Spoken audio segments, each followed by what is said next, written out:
inning of that one. He ended up being stranded at third, hit a sac bunt in the third, and he struck out swinging in the first inning. Stream just started, so just apologize for technical difficulties and catch them up. Want to apologize for the technical difficulties and thank you for joining us for Game 2 of our doubleheader. Aaron Thomas in the broadcast booth, joined by my good friend Byron Reed. The Knights looking for the sweep of the Saints here in Game 2 as they got the victory 4-2 in Game 1, correct, Byron? Yes, they did. They got a victory 4-2 in Game 1, and the Knights had to get the lead back because Marymount started with the lead, and then the Knights tied the game up, ended up being back and forth the rest of the way until the fifth inning. Knights scored 2 in the fifth. That really got them the push they needed to get over the hump and get the win in Game 1. Early opportunity for some offense as the leadoff man, Robert Moffitt, got a walk, and now Tristan McLovins is up. Just Tristan Lovins. I added the Mick. Lovins in Game 1 was 0 for 3 with 2 strikeouts, and he grounded it into a double play back in the sixth of that one. And he got himself a bloop single that went over the shoulder of the third baseman there for the Knights. Good piece of hitting there, getting yourself on board with a single, and now you got 2 runners on and a chance for an RBI here. First 2 runners aboard here for the Saints, and not the start that Jay Rose wanted for sure, I'm certain. Definitely not. When you're a pitcher on the mound and the first 2 guys get on, it can shake your confidence, but luckily this Knights defense and the pitching really for that matter too, they've done their part and they've kept their guys calm and in good spirits. So we'll see how it goes in the rest of the inning.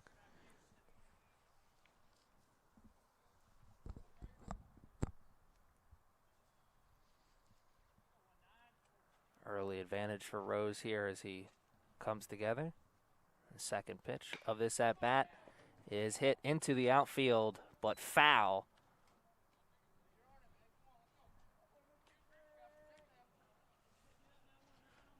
An early hole here for Greg Cedeno.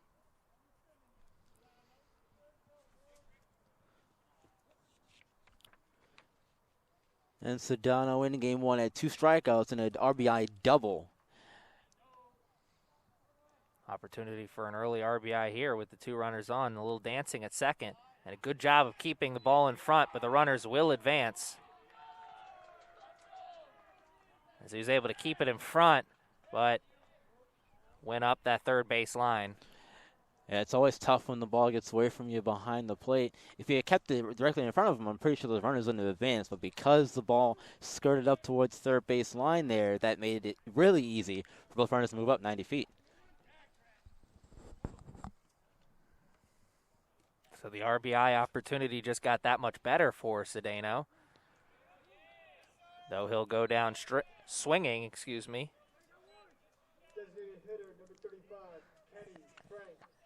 as Mr. Jay Rose has his first K of the afternoon.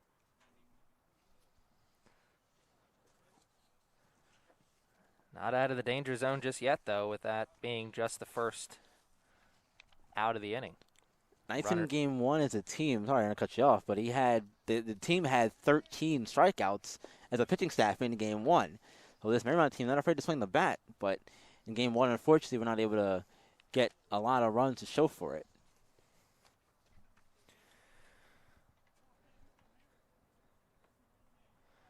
Jay Rose, not the start he wanted, giving up those 2 base runners to start the contest. Regrouped with the strikeout and a 1-1 here. Jay Rose, a freshman out of Joppa, Maryland, by way of Hartford Tech. Facing Kenny Frank.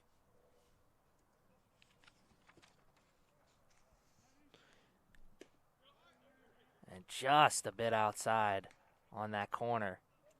Frank in Game 1 was 1 for 3 with a single, a ground out, and a pop out. So looking to improve here in Game 2 of the doubleheader today.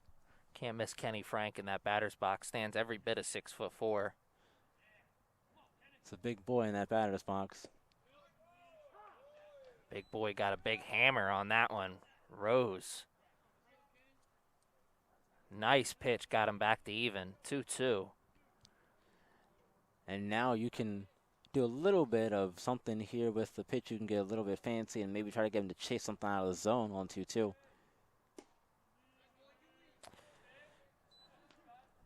He'll say that was what he was trying to do, but I don't think that's what he was trying to do. He wanted to break that into the strike zone, get the strikeout as soon as he can. You want to avoid putting something in play here, because even if you get an out, you put it in play, the runners have a chance to advance. Early full count, and it'll stay full as he fouls that one up and back out of play. Yeah, like you were saying, even if the ball gets in play somewhere, it's probably scoring a run. So definitely wanted to get the strikeout on that last pitch, but fortunately not quite yet.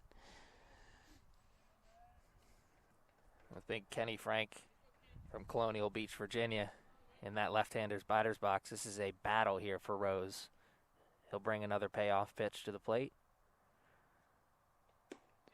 And this one is a walk. Ball 4. Look of frustration on Rose's face says it all. Frank thought about swinging at it. He looked like he wanted to give it a crack, but good thing he decided not to. Gets himself on base with the walk, and now the bases are loaded. Early heartache for Jay Rose as the bases are loaded, but it does also bring the traditional double play ball back in to play.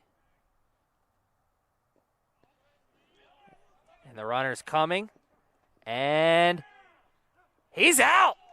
What a job by Jay Rose of backing up his catcher, who kept that ball in front of him and in play. Daddio, I believe. Yes, Jordan Daddio doing the catching here in Game 2.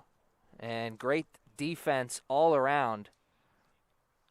Yeah, that was a very, very impressive play from both Jay Rose and the catcher Daddio here. Daddio getting up and getting over to the ball. Rose going to cover in time to make the play at the plate. It was close. It sure was close, though. Was close. Look for a second like the runner may. Robert Moffitt, the runner, was coming from third base. Looked like for a second he may have gotten under the tag. He didn't. The other two runners advance, Tristan Lovins and Kenny Frank. But now with 2 outs, he'll just focus on Jack Morick, the batter. Morick gives a strike there as he chases one out of the zone. Good pitch by Jay Rose. Sure, coming out of his hand, it looked like it was going to be a strike. Yeah, now with 2 outs on the inning, you just want to focus on getting the batter here. Those runners at this point don't mean anything. The batter is the most important thing at the moment. They don't mean anything until he puts it in play. If he puts it in play, of course. Exactly. Got to do that first. 2-1. He'll run the count, too, with that one just a bit outside.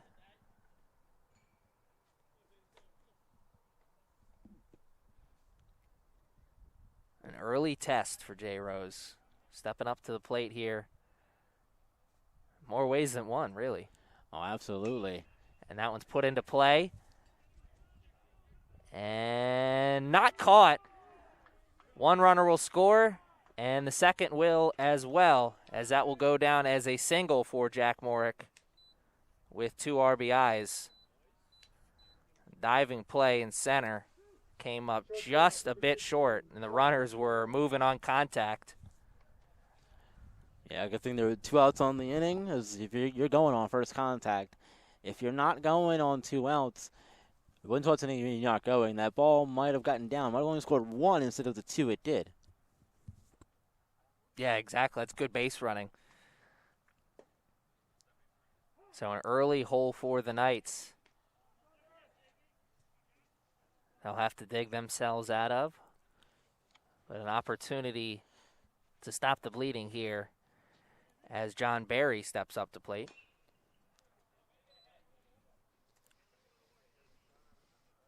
Jack Morick, the 5th hitter, in the lineup, coming up with the 2 big RBIs for his team. And in game 1, Aaron, nobody scored until the 3rd inning, and Marymount got on the board first in the 3rd. So seems like here the runs have started early. We'll see if this keeps up throughout the course of the game. And that's a hit batter. Something we saw a lot of in that first game, right? We saw a lot of that in the first game. Unfortunately, you never want to see it, especially when guys took hits where they did in game 1. Luckily, all of them were okay. So might have to exit the game, but still, never want to see that regardless. So the nightmare first for Mr. Rose will continue a little bit longer. Jay Rose has a K to his name and a nice play at the plate. Certainly not the start he wanted, as that one's pushed foul down the third baseline. Definitely not the start he wanted, but there's still plenty of time to get things calm and get yourself into a good headspace, finish out the inning, and get your bats going in your half of the first if you're the Knights.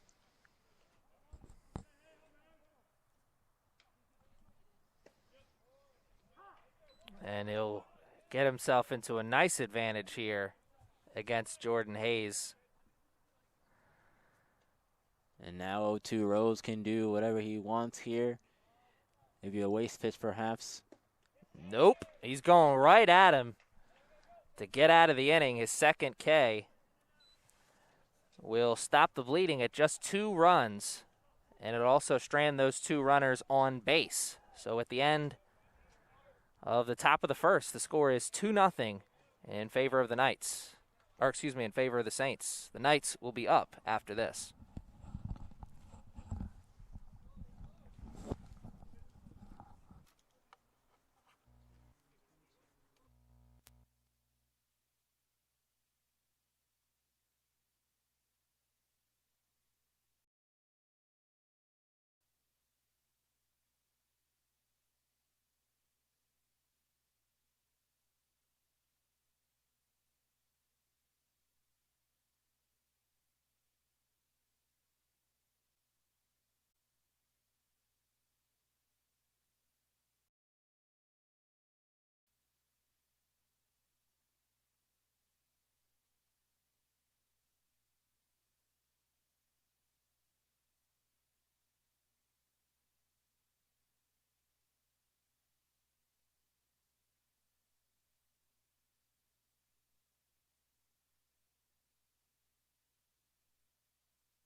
For Essex, shortstop, number 2, Alvin Carrillo.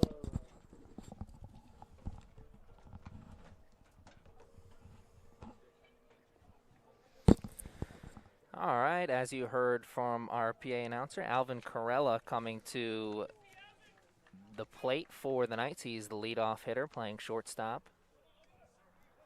Doing the pitching for the Saints, Coleman Grayowick.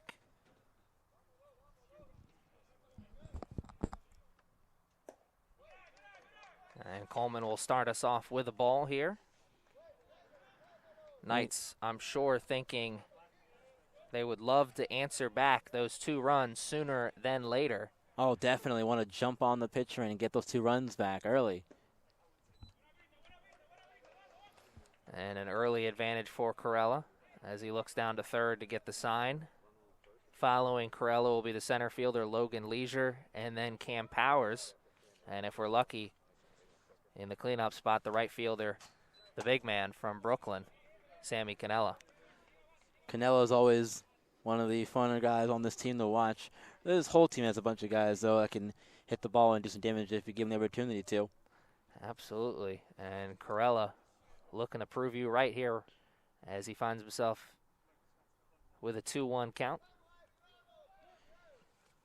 He'll ask for time and get it. Corella in game one, he doubled in the fifth.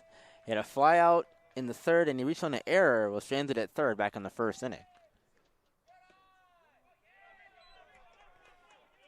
And a good eye from Corella.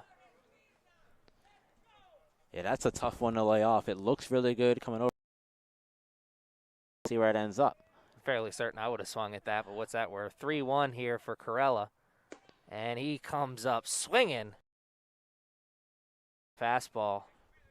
3 swung at that last one. Yeah, right the last there one that was he real did. good. Absolutely. If it's high.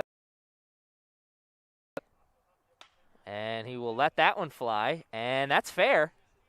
It's, or no. Is it? It Just is foul, not. looks like. Just landed foul, apparently. Yeah, it was good right from there where we on were the sitting, line. though. Yeah, it was very, very close, but it did just land in that foul territory. Corella, I feel like, knew it right away. Given his reaction. And he knows he's still alive after that foul. Another payoff pitch here. An early battle for the starter, Coleman Grawick. Love to see an early battle, especially for the first batter of the inning. Make the pitcher throw a lot of pitches. See all this stuff. See what he gives you early on. Grawick, sophomore out of Springfield, Virginia, gives up a leadoff walk. And Alvin Corella worked himself into that walk. He earned that, fouled off a couple tough pitches. Full count walk. Feels good to start off the game. And center fielder Logan Leisure, a great opportunity here. Get that leadoff man on first. Remember, the leadoff man got on first to start the game for the Saints as well, and that worked out for them. Worked out for them very well. They got 2 runs to show for it. Leisure shows bunt. Thinks twice about it. Or maybe he just missed. Let's see if he shows bunt here again with that 1 strike. We saw a couple of those bunts from both sides in game 1, so if that's any indication here in game 2, we'll probably see a couple more. And he's running, and the throw is high. And I think that made all the difference in the world. He puts that right on the bag. We may have had a much closer play there. Yeah, because it was a good pitch out there, and unfortunately the throw was, like you said, just a little high. If that throw is on the money, he's probably out. Good jump, though, from Alvin Corella, who will now have a stolen base to go along with his walk here.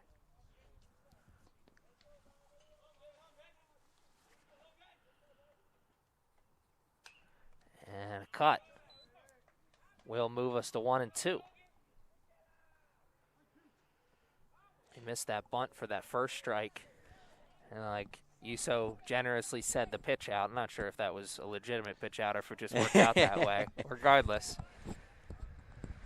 1-2 is the count. Man on second. Corella doing his dance. Good communication from the dugout there, letting Corella know to get back. Yeah, always want to make sure that your teammates know what's going on, because sometimes you can get caught out there on the base pass, falling asleep out there. Well, Corella fooled me. I thought he was going for third. And maybe on a different pitch he would have, but that would have been a great pitch to throw on. Yeah, really, it's high, it's out of the zone. He's Catcher already can coming just out of the boom. crouch. 2-2 is our count.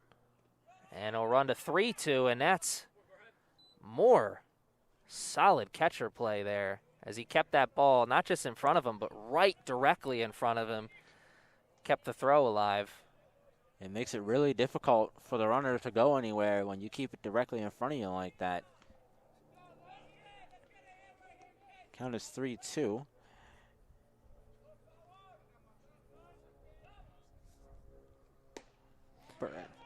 And now 4-2. 5-2.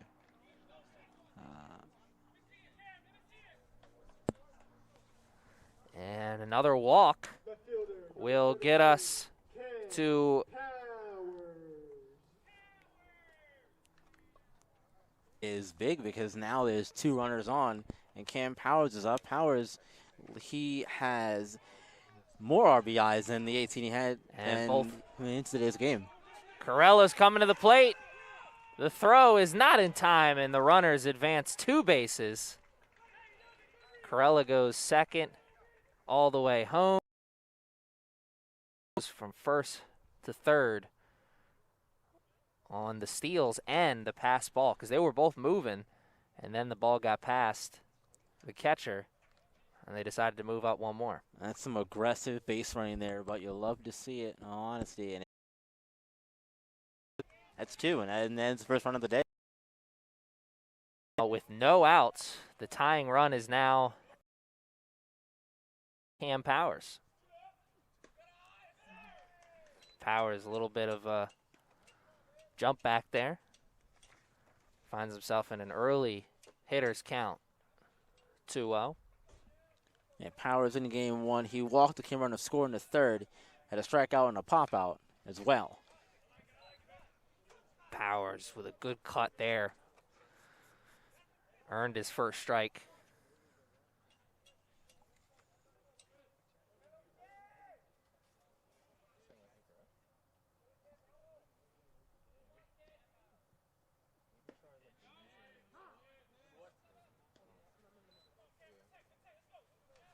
Powers will move to 2-2.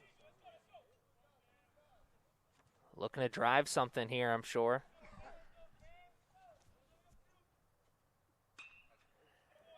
And that was a good pitch. Powers a little bit behind that, but able to foul it off. Yeah, that was a really good pitch to swing at.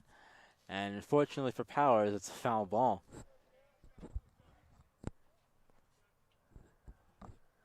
Live to see another day after the foul, and here comes the pitch. And Powers live to see another one, as that one will run us to full. And walk Powers and get to Canella if you're Saints here on defense. Want to get Powers right now. Popped him up to center. The runner will be going, and it is a little bit up the third base line. For Cam Powers. number 22, Sammy Canella. Turns that into a good Very good productive at bat. Got the tying run in. That was a good throw out there, though, from Hayes. That throw came in. I thought it was going to get him, but like you said, it came up the line. If that would have been a little bit closer to the plate, we'd have been talking about a possible bang-bang play at the plate.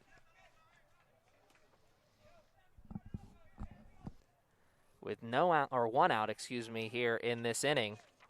And with a brand new ball game, a new feel to this ball game was it's back to even. Yep, back even here, and again, one of those things where you love to see it. The heart of the Knights early in the game getting down 2, but fighting back, getting 2 of their own. Back to square one. Said if we were lucky, we would see Sammy Canella in this inning, and it looks like we're lucky, but is Sammy Canella going to be lucky here? He is. He'll see another pitch as that one ran out of real estate. And in the first game, Canella had 1 hit on the single. That was in the 3rd inning. Had a sac bunt in the 5th, and he struck out looking in the 1st. So a not here in game 2. Good sign here for the pitcher for the Saints, Cole. Though he throws the ball there that just misses the outside part of the plate. Got himself into an early advantage, 0-2, now 1-2. He's thrown a lot of pitches to those first 3 batters. Yeah, Knights really made him work for it here in the 1st inning. Opportunity. I was going to say opportunity for a quick out. Though now it moves to even. Yeah, Knight batters are being patient at the plate. Already had 2 walks to begin the inning. Well, those runners came around to score later on, too. And Canella goes down on a real good pitch. Yeah, great pitch there from the pitcher. Will the Saints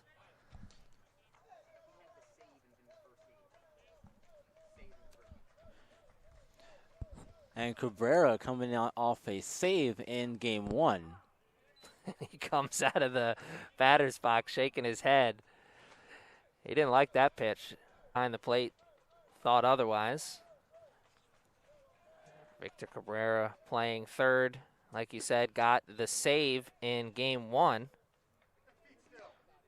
Finds himself in an early hole here, 0-2. Back-to-back hitters finding themselves in 0-2 holes against Coleman. He pitched extremely well in the last game. We got the save in 2 in game 1 today. He struck out the side, matter of fact, to end the game. Coleman, when he came together, I'm sure, was feeling like that one was going to be the last pitch. Just lost the grip of it, I think. Loses the location. 1-2, still in the advantage here. Let's see what he has. Tried to get him swinging there. It's the same pitch that Canelo swung at. Strike 3. Yeah, it was a close pitch to swing at, and unfortunately did not give it a go. And 2 strikeouts to end the inning for Coleman as Canella and Victor Cabrera both go down swinging to end the first. We are back to even at 2-2 at the end of the first inning. Byron and myself will be back after this.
Ben Tajidine, the first baseman for the Saints, leading off this second inning.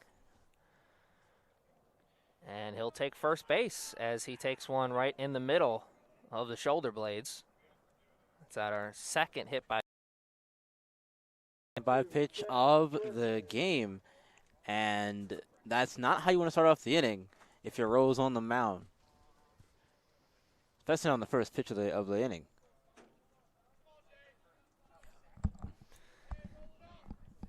And here's the catcher, Ben Burnhen, excuse me. An early opportunity to hit with a man on. And the leadoff runner has reached base safely to start the inning once again. Top of the first and bottom of the first for both teams, the leadoff runner. And that is a pop. He gets the call that he's got room. Will he make the catch? He does. Lost the mask in the process, but made the out. Losing the mask, able to find the ball in the air and make the catch. That's a very tough thing to do as a catcher. I can't imagine how difficult that is. To have to keep the mask on and then ditch it midway through, trying to find the ball again after all that. And they always make it look easy. And that is our first out of the inning. And the leadoff man, Robert Muffett, will come back to the plate here for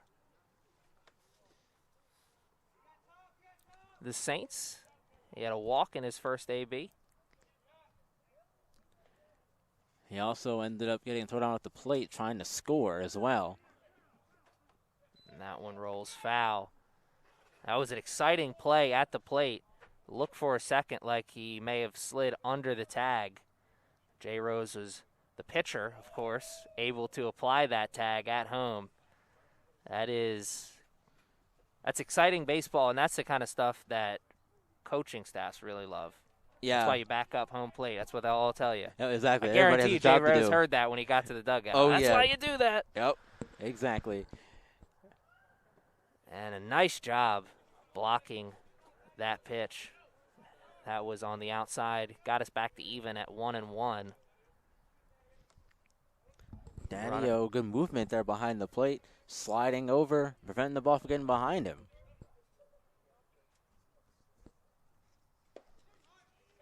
And that will get the advantage for Rose. I'm sure both coaching staffs preaching throwing strikes here as they gave up those 2 early runs. Want to make them earn it. Yeah, So- definitely want to make him earn it. It's always going to split better that way. And a play to short. We have a double play opportunity. We'll get one. We will not get the second. As the throw from Janjenka at second cannot be caught from Johnson. And that's one of those easy double plays. You want to turn those more times than not. Unfortunately, the throw sailed by Janjika. The runner's going to be on first, safe. And Corella got the toss over to second for one. Just couldn't get the throw to first down for the second. And the inning-ending double play flashed in front of the Knights' eyes. But they'll have to see Tristan Lovins once again, who hit a single and came around to score. He rips this one into right and over the head of Canella. And the runners are coming. And they'll score all the way from first, Robert Muffett will.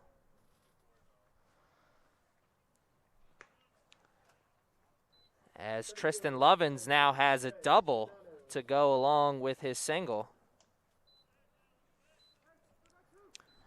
And that's why it's so important to get the outs where you can. Because if you turn the double play, we're not talking about that run scored.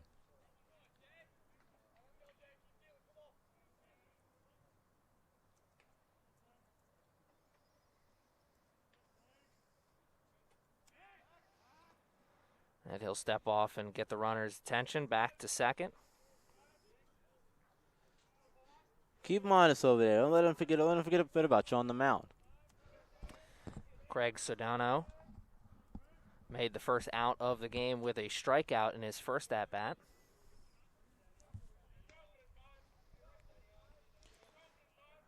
Early advantage for him with a 1-0 count.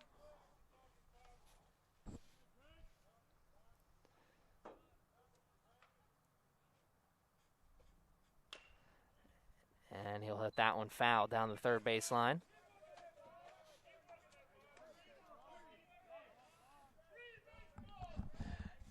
Now the umpire looking for more baseballs, perhaps. I've always found it a mystery where they keep all the balls at. I mean, I know they have the bags on their sides, but it's always just unlimited baseballs, it seems like. Yeah, they just fall out of the sky. I'm sure the people paying for the baseballs don't feel that way, but 1-1 is the count. Rose looking to get out of this inning with 2 outs. Looking to leave it at that just 1 run. I've always said in doubleheader it's amazing what a half-hour break can do, because already you've got 3-2 in 2 innings of work here for both teams. If you didn't see a run until the 3rd inning in Game 1. He started the broadcast talking about how offense was at a premium in Game 1. Offense coming easily, at least to start this game, though we always know that could change at any moment. And can change at any moment indeed, and that's what makes the game of baseball so wonderful. It's much like basketball scheme of runs. It's about buckets, somebody once said. It's about runs in this one. Sedano 1 strike away from his 2nd K of the afternoon. He'll be swinging at anything close, I'm sure. Got to protect here with the 2-2 count. That a stare down. 3-way stare down. Home, second base. Time called, and we'll do it again. It's a beautiful afternoon for baseball here. It's only got nice as the day's gone on, too. And that is the second K of the game for Sedano.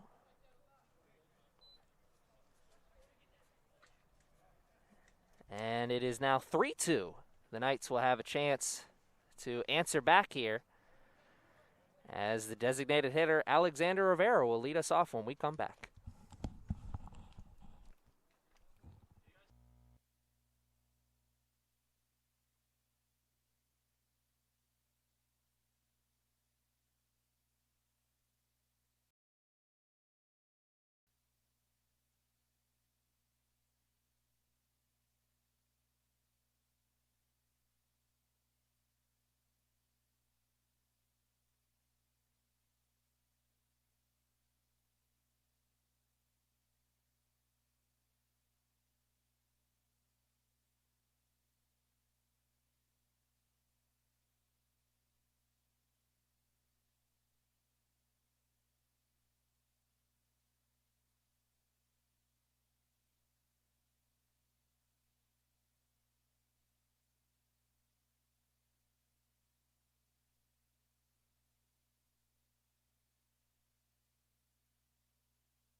And we're back.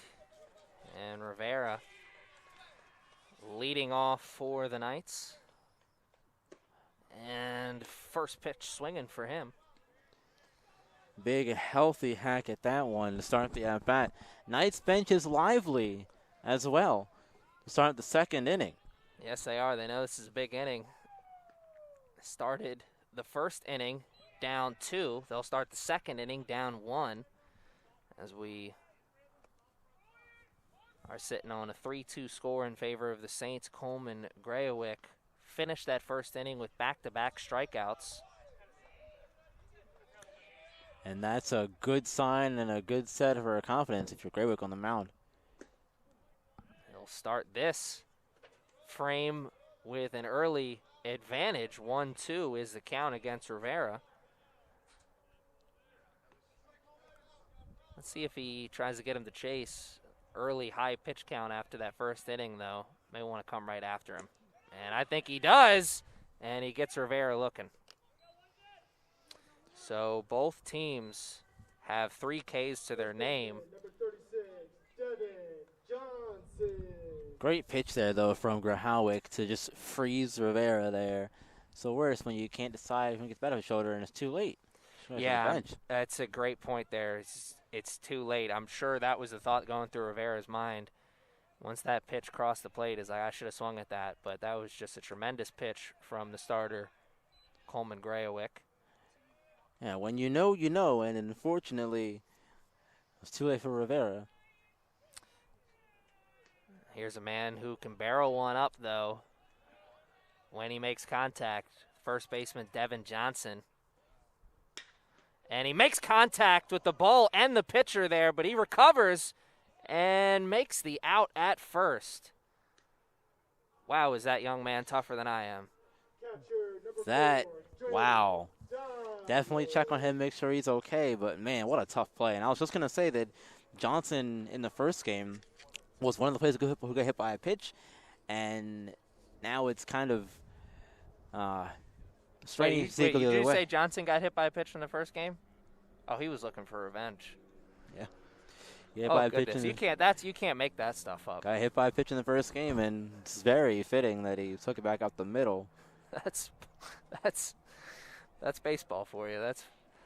I hope Coleman Grayowick is okay, and he looks like he is. But you heard the smack of the bat there, and then immediately another smack. Yes, and Grayowick with some warm-up pitches to display that he can stay into the game. While he does this, we're going to take a quick break.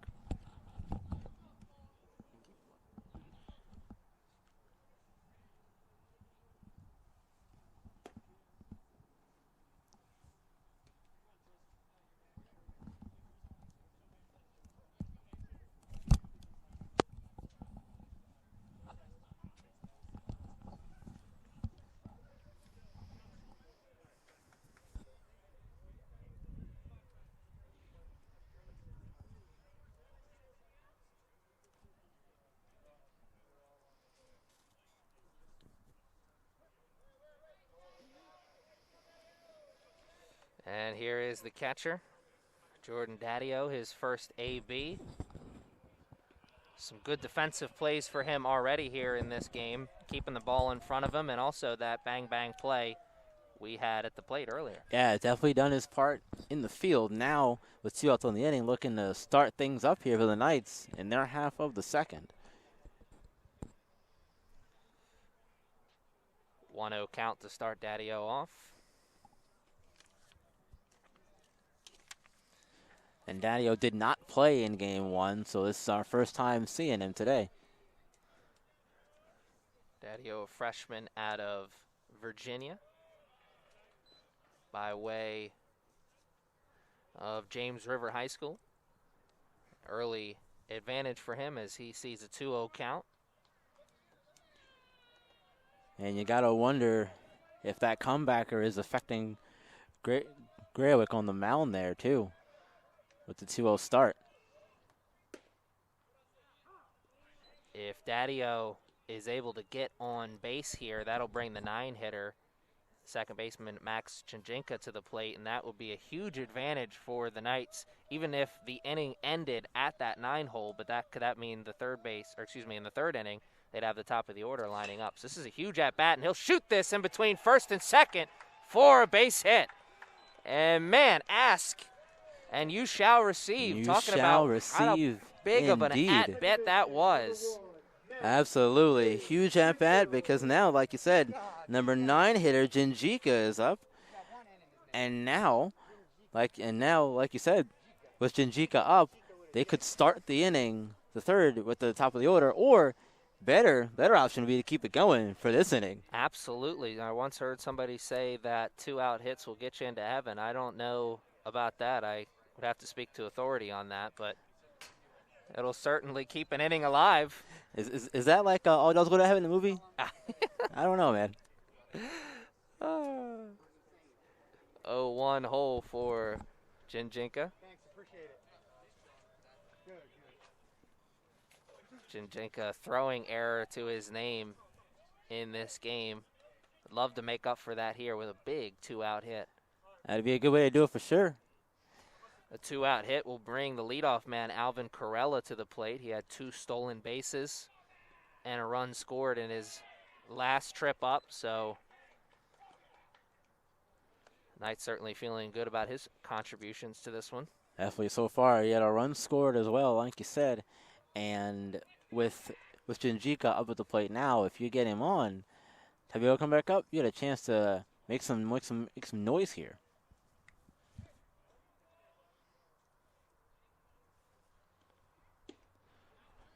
And you heard the pop of the mitt there. Good location, too. Nothing he could have been able to do with that if he swung at that. Difficult pitch to do anything with. And good thing Jinjika laid off it. Now it's a 1-2 count, though.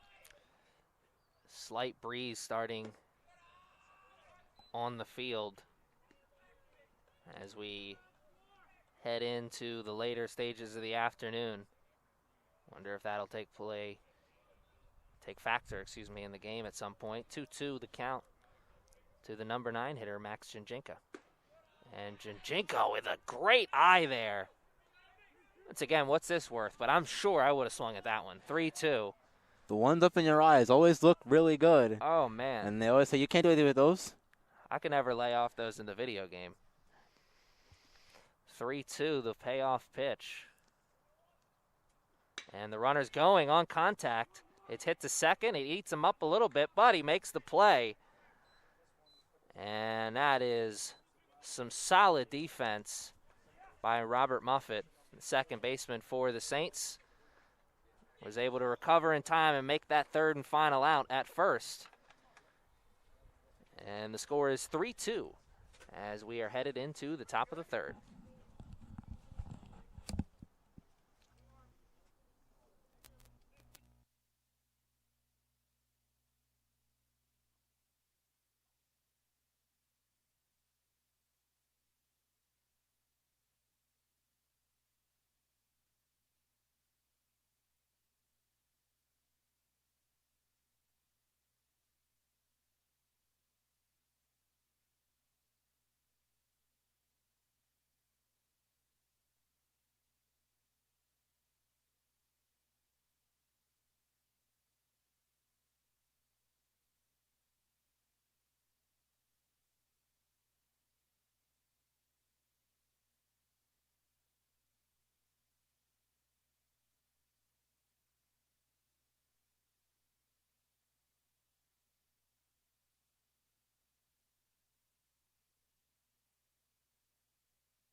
up for Marymount, designated hitter number 35, Kenny Frank. And Kenny Frank, our designated hitter, or the Saints designated hitter, excuse me, leading off the top of the third. He's facing a new pitcher, though, out there for the Knights, though. Right, Byron? He is, in fact. He's facing Ryan Mills, a freshman from Randallstown out of Mount St. Joseph High School. It's his 7th appearance on the season so far. Saw Mills with some action earlier this week. He's got good stuff. You saw good stuff right there. He missed the location with it. Or maybe he thought he was going to chase, regardless. First pitch we see from Mills is a ball, but some good movement. Definitely a good pitch to begin the at-bat, though, even if it was a ball.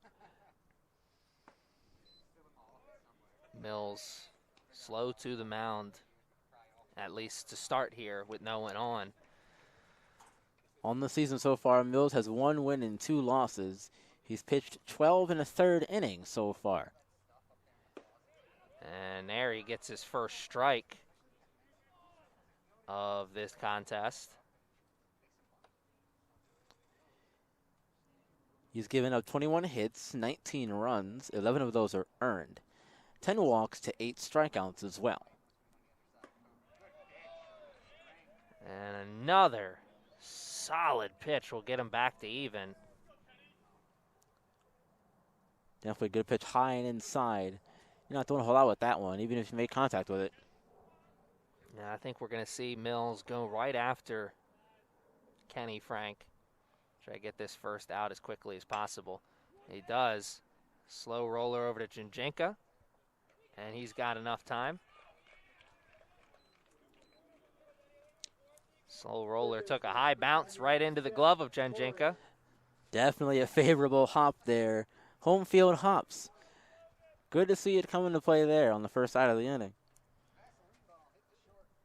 And here comes the third baseman for the Saints, Jack Morick, who had a 2 RBI single in his first AB. Those were the first 2 runs of the game. Yeah, it definitely got the Saints going in the game, and it's continued from there since then. They have 3 runs to show for it on 3 hits. Jack Morick, an early advantage here after that first pitch ball, but he'll have to steady his beating heart after that one. Yeah, it came a little bit too close for comfort up there at the batter's box. And that one to Corella. The throw to first is in time. And right on the mitt of Johnson. That's the one that the first baseman is thankful for.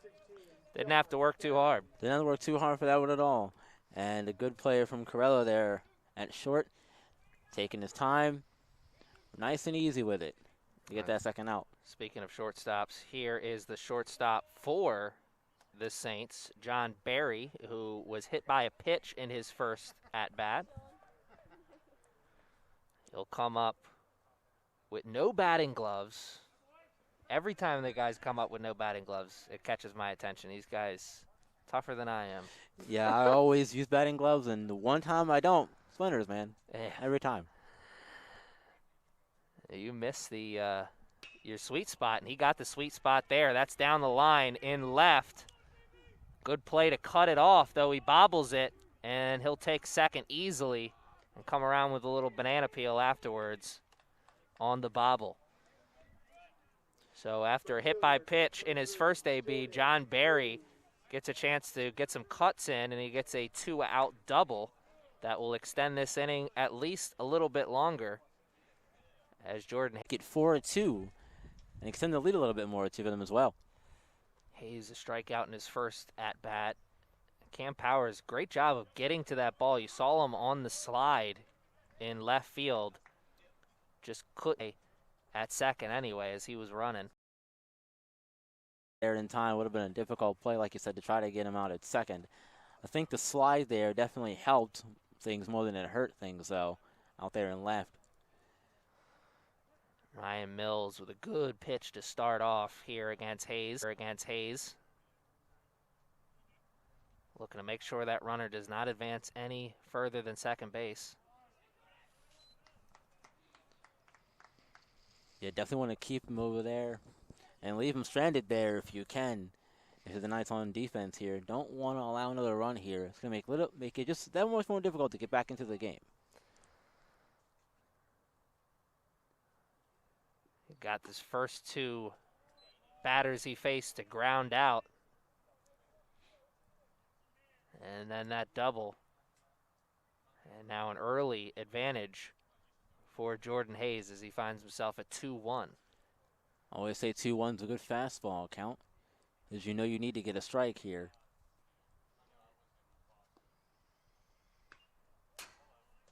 And at this level, that still exists at the major league level. It doesn't really matter at 2-1. You're just still going to throw whatever is your best pitch. Yeah, exactly. Or whatever it is you're most comfortable that you know he's not going to hit. 2-2, the count after the good fastball.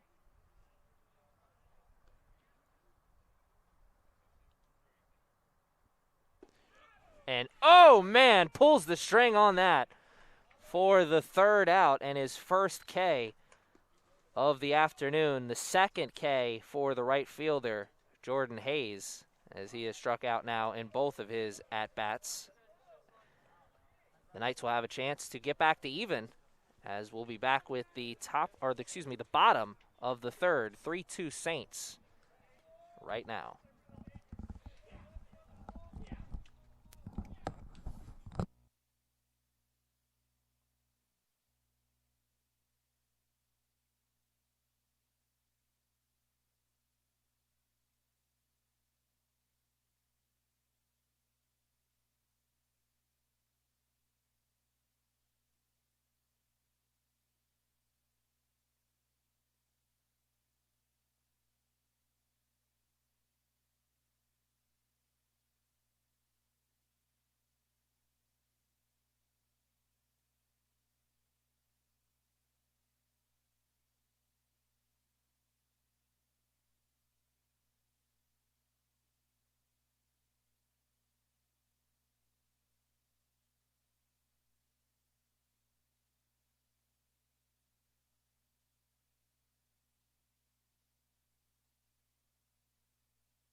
Alvin Carella leading off for the Knights here, as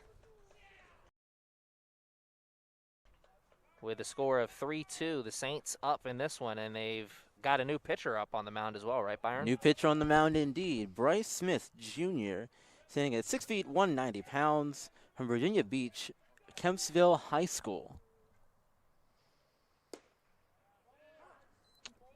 And Bryce Smith breaks off a nice strike for his first pitch against Carella. Carella worked himself into a full count walk, stole 2 bases, and then came around to score in his first AB. So a lot of production, and he'll get a swinging bunt single as that falls right in front of the right fielder, Jordan Hayes.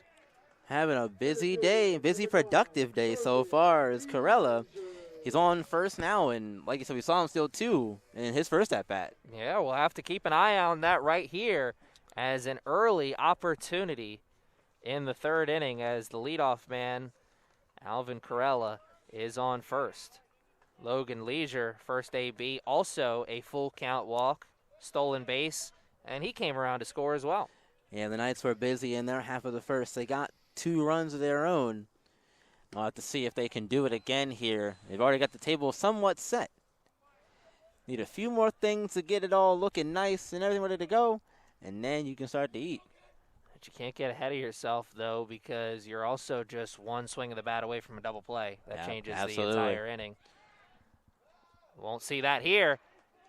As Carella's going to second, and he's taking it. No, he's going to third. The throw is not in time, and the third baseman is able to keep it in front of him. That's a dangerous throw across the diamond like that, especially from that far back.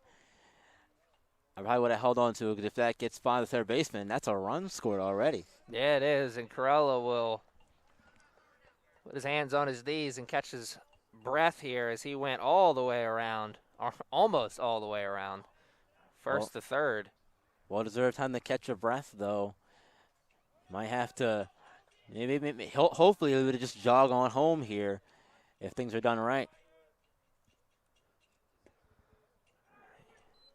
Sure, he thought he was going to have an opportunity to jog on home there, as it looked like for a second that ball may pass. Good job by Ben Burnhen, keeping that ball in front. Yeah, great block there behind the plate, because that's a tying run there at third. Logan Leisure well aware of that. The man in the batter's box for the Knights, the center fielder, a chance to hit one hard into the outfield and maybe get a sacrifice fly. The Knights scored one of their runs on a sacrifice fly already from Cam Powers.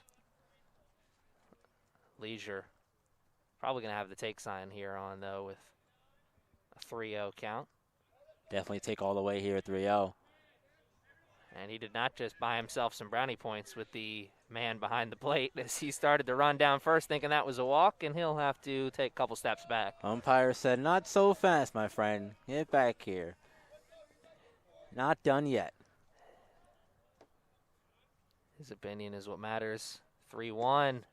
That one will get Leisure to first base, and he gets his second walk of the game. Number 17, Cam Powers. And I think we may see him go for his second steal of the game here in a moment, as we're sitting at first and third, and with Carella's speed at third, they're thinking if you throw down to second, he'll take home. If not, Leisure will just take second, and we'll take runners at second and third. And now a situation where the double play is in effect here. If the runner goes and he's safe, then that takes the double play out. But also you're aware of a fake for the catch behind the plate as well. Also, if you're a fielder out there for the Saints, got to be aware of the hit and run. There's a lot of different options. Could be swinging here, yeah, exactly. Especially given the way this Knights team likes to play. Like to get on the bases and stay aggressive, get them on, get them over, get them in. And Leisure is running. Carella hesitated a little bit, though that was a good hop to get back as quickly as he did. And Vernon maybe saved a run. Yeah, getting up out of your stance, your crouch like that quickly definitely saved them a run there. But now there's no double play conventionally. Yeah, anyway. The traditional double play ball kind of taken out of play here. Though when you got runners on, double play ball is always in play. Always. Have to be smart on the base pass. Whoa, man, he's smart with that pitch. That one was nice, 2-1. Let's see if he gives that to Powers again, because if he does, Powers will be swinging. Yeah, definitely. He might give that one a ride somewhere, too, if he gets a hold of it. Caught him by surprise. Oh, man. He gives him that same one, but in a different location, and caught him by surprise all over again. 2-2 now. Back-to-back good pitches from Bryce Smith. He's got us singing a different tune in this at-bat. And that one will get past. Here comes Carella, and he will score without any hesitation. And we are back to even. 3-3. Cam Powers works a walk.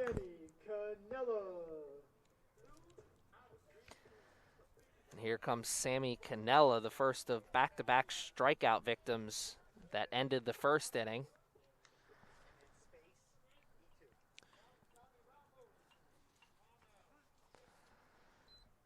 Also, they're going to give that one give the error to the catcher behind the plate there. And they're going to give Powers the strikeout credit. He still gets the first, though. Oh, so Powers gets the strikeout. Yes. And he got to first on the error, excuse me. And Cannella will take first on the hit batter. And 3 hit batters in this to the Saint side and 1 on the Knight side. That last one, though, could be costly, as now with no outs, the baseman Victor Cabrera, the man who got the save in our first game, right? Correct. He got the save in the first game, and hey, the table is set. Now it's time to eat. Yeah, and he could be a big-time hero. The Knights already have a grand slam to their name this season, Austin Muma. Side there from from Smith. Victor Cabrera struck out in his first at-bat to end the first inning. If I'm the catcher, I'd go ahead and take a minute and go talk to my pitcher. Seems like he doesn't have the best control right now. Cabrera up the middle. They're thinking 2. They get 1, and they get 2. But a run does score and give the Knights their first lead of the game. Designated hitter, number 13, Allen. Good job there by the Knights. Even though the double play happened, you still get the lead back. That's more important. You'll also get an RBI on that play as well, Victor Cabrera, though an RBI that probably leaves a little bit of a sour taste in his mouth hitting into that double play with the bases loaded. Yeah, definitely not what he wanted to do, but it worked out in the end. Designated hitter Alexander Rivera stepping up to the plate with Cam Powers on third. And oh my, some extra cheddar on that pitch. Throws that again. Cheddar Bob may just shoot himself in the leg. 0-2 now. The Knights up for the first time in this game, 4-3.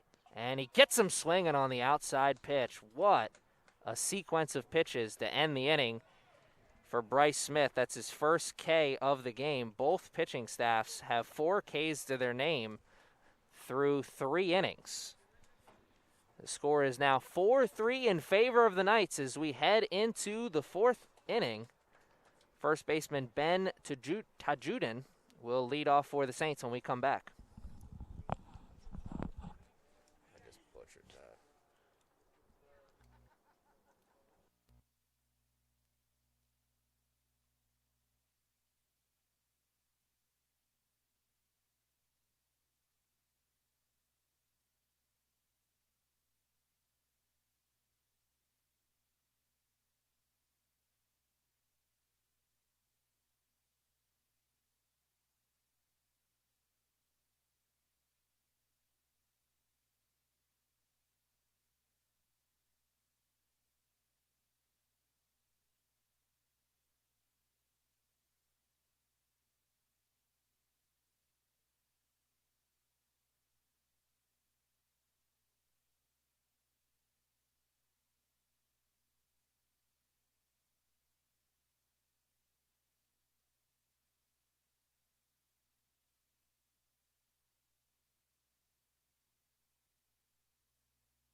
Number 55, Ben Tajudin.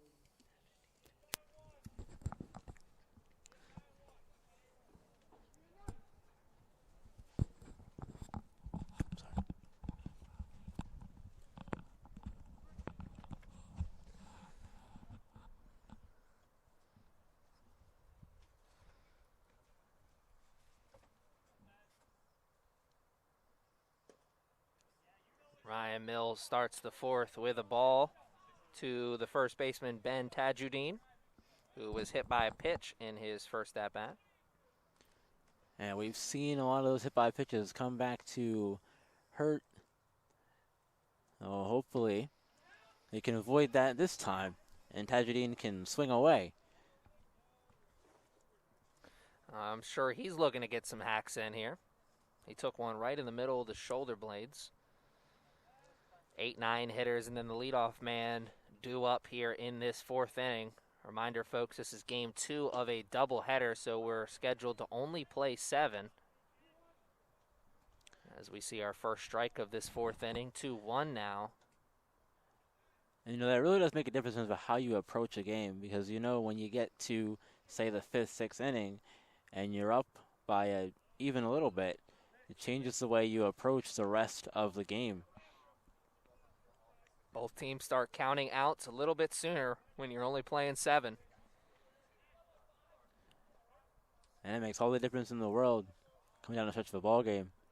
For counting balls right now, that's 3 so far in this AB. And we will not see a fourth as that one's hit over to Cabrera, and he makes the quick throw over to first. A nice play at third to get in front of it and make the throw. Yeah, a hard hit ball, but like you said, Cabrera moving over there, able to get there in time, and it's the first out of the inning. So a 3-1 pitch ends up being a ground out to third, and here comes the 9-hitter, the catcher Ben Burnhen, who popped out in his first AB. Come out to the catcher Daddy-O, who had to throw the mask off and that whole business. It's always, make it look so easy. Burnhen's made some plays look easy behind the plate himself as he fouls that one over towards the Knights bench. He absolutely has, and catching's not an easy position to play at all. I never caught myself, but it did not look easy one bit. I said in our game yesterday, you don't always see a lot of exciting catcher play, but when you do, it's always so exciting. Some of the most exciting plays in baseball right there at the home plate. Yeah, absolutely. And that's where most of the, like I said, excitement and action comes, because those are where the bigger plays happen. That's where the runs are scored at. And if you can stop a guy from scoring with a great tag or a throwback like you saw earlier with Jay Rose on the mound, all the difference. 0-2 hold to the catcher. And it'll move to 1-2 as that one he lost grip of. A new feeling here for the Saints in this one. They've been leading or tied throughout this game. They find themselves in their first hole. And that one square in the back. Another hit by pitch. It's been the theme of this afternoon. Seems that way. And I'm not sure if it's the pitcher trying to do too much out there on the mound with their pitches or what, but luckily we haven't seen anything serious come of it today. Second baseman Robert Muffett will take his third AB. He's reached base safely both times to the plate, once on a walk, the second on a fielder's choice, where he eventually came around to score. Yeah, and that was their third run of the day as well. He's looking to continue his hot day. Absolutely, almost came around to score. And oh, what a pitch. Froze him right there for strike number 1. That had me bending out of the way over here. And Robert Muffett, I started to say, almost came around to score on the walk he had in his first AB, but he was thrown out on a tremendous play at the plate, and he barrels this one in a dangerous position, and it is not caught. The throw to second is in time, though. He catches the runner in between first and second for the second out of the game, or second out of the inning, excuse me. And a heads-up play there from the center fielder, Logan Leisure. Great play there from Leisure. Like you said, he had to run and make a dive for it. Unfortunately, I thought he was able to make the catch for the out. Wasn't, but because that ball hung in the air so long, Byrne had to hold in between first and second. Well, he held in between first and second because I think Logan Leisure had a chance to have the catch on that because I think it was in his glove and it popped out on the dive. Yeah, and once that happened, he had to try to get the second, and unfortunately wasn't able to beat the throw in time. Yeah, the pros make it look so easy when they go for those dives and the web gem. It just always falls right into the web of the glove. It's a little tougher than they make it look.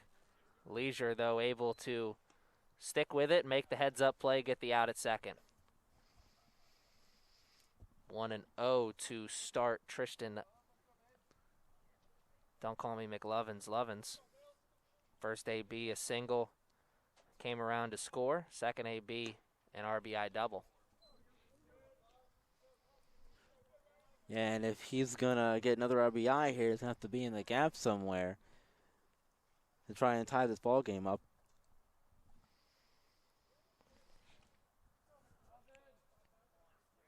All right, so I'm not the only one calling him McLovin. All right. 2-0. It'll move it to 2-1, and Lovin's in that last at-bat when he hit that RBI double. He really took that one for a ride down that left field line. Yeah, he got a hold of that one. I thought I was going to leave, but that was the play where that was the diving, the sliding play, I should say, from Powers out there and left.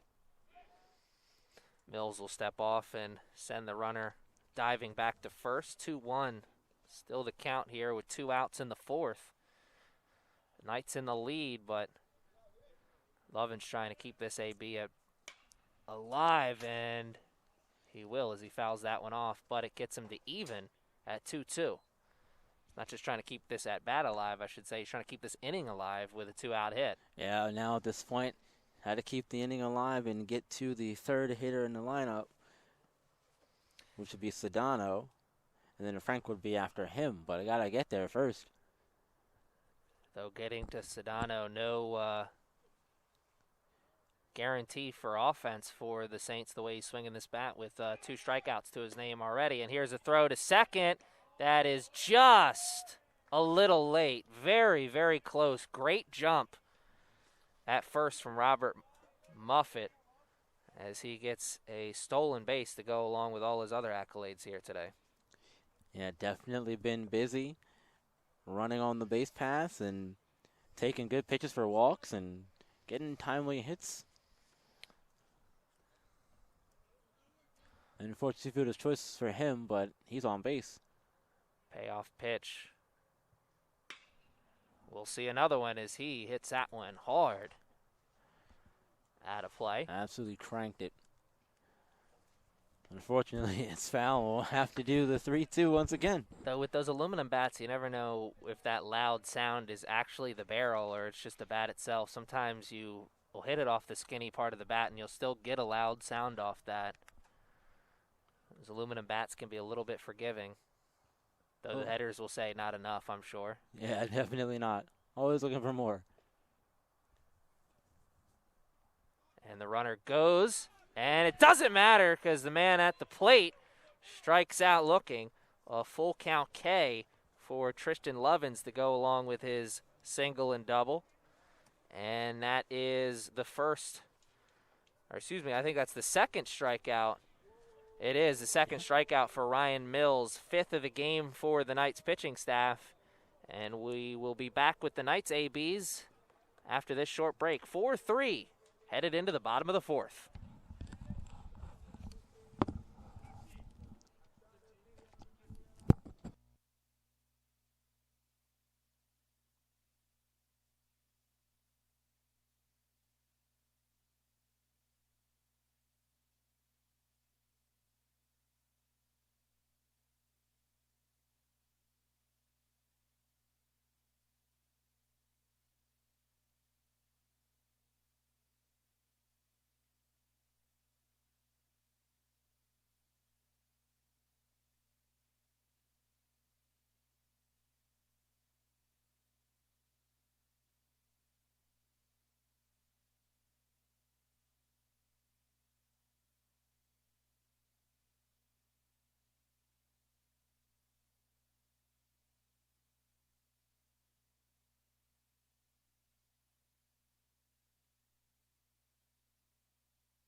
Devin Johnson. Leading off for the Knights here in the bottom of the fourth is the first baseman, Devin Johnson, who barreled one right back into the back of the pitcher. He hit it right up the middle, made contact with the lower back of the pitcher, was eventually thrown out at first, but great contact from Devin Johnson nonetheless. Yeah, that's how you know you're on it, when you're hitting it right back up the middle. Unfortunately, the pitcher got in the way of it. Evan Cash doing the pitching here for the Saints. Tell us a little bit about Mr. Cash, Byron. Evan Cash is a freshman from Gordonsville, Virginia, from Louisa County High School. He stands at 6'2", 170 pounds. And as the first baseman, Devin Johnson, steps in and digs in, you hear the cheers from the Knights dugout. It's a brand new ball game in terms of energy ever since the Knights took the lead. Yeah, when you take the lead, you start to get a little more lively on the bench. You start to feel like, hey, if we keep playing like this, we can keep riding his way to victory. That's why you got to keep the energy. It's so important to keep the energy up on the bench. Johnson with a good cut will get us to even, and I promise you talk to any coaching, anybody on that coaching staff, and they'll tell you, well, where was that energy all season long? Well, you learn the lessons when you learn them in the season, and the energy paying off big time here in this one. As we head into the later innings in what is game 2 of a doubleheader.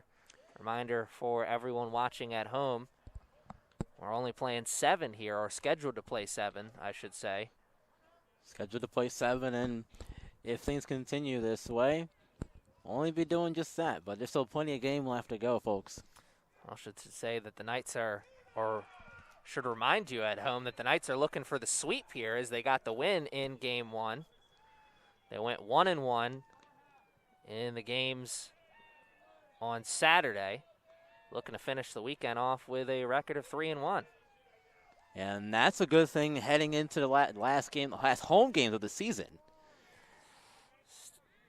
Evan Johnson swinging for the fences there, and I'm sure he would have liked to swing at a different pitch, as that one could have been ball 4. Instead, it ended up being strike number 2. I want to have that swing back, being a little too aggressive perhaps at the plate. Like you said, he would have been on with both a walk. Though when you got a power bat in your hand, you see that low pitch, you get excited. You know, a lot of hitters in today's game, they love that low pitch. Yeah, those are a little more easier to drive versus the high ones.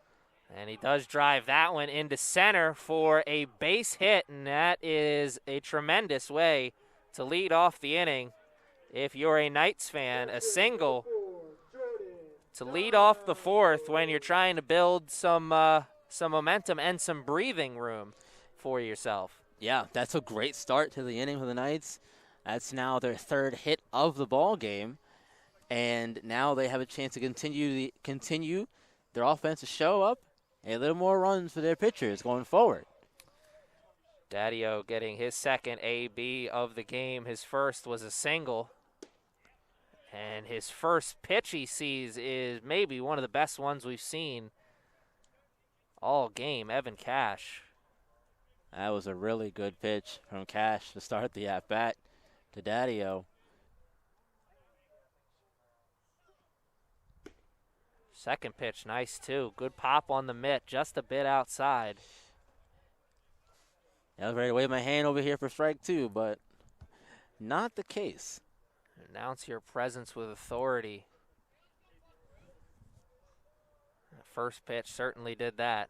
Second pitch will get a throwback to first, and no dive from Johnson, a confident man. Did his Manny Ramirez impression that time.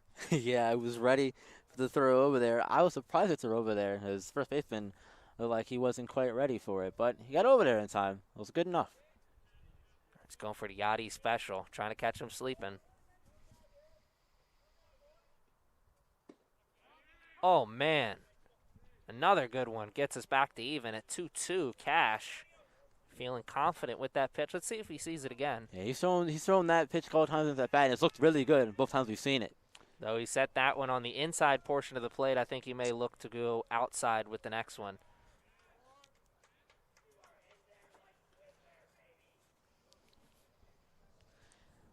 Work inside, work outside, work high, work low, work all your angles as a pitcher. You can do whatever you want here. It's still 2-2, so pitcher and batter still don't have to go at each other. Runner goes, and it's hit up the middle, and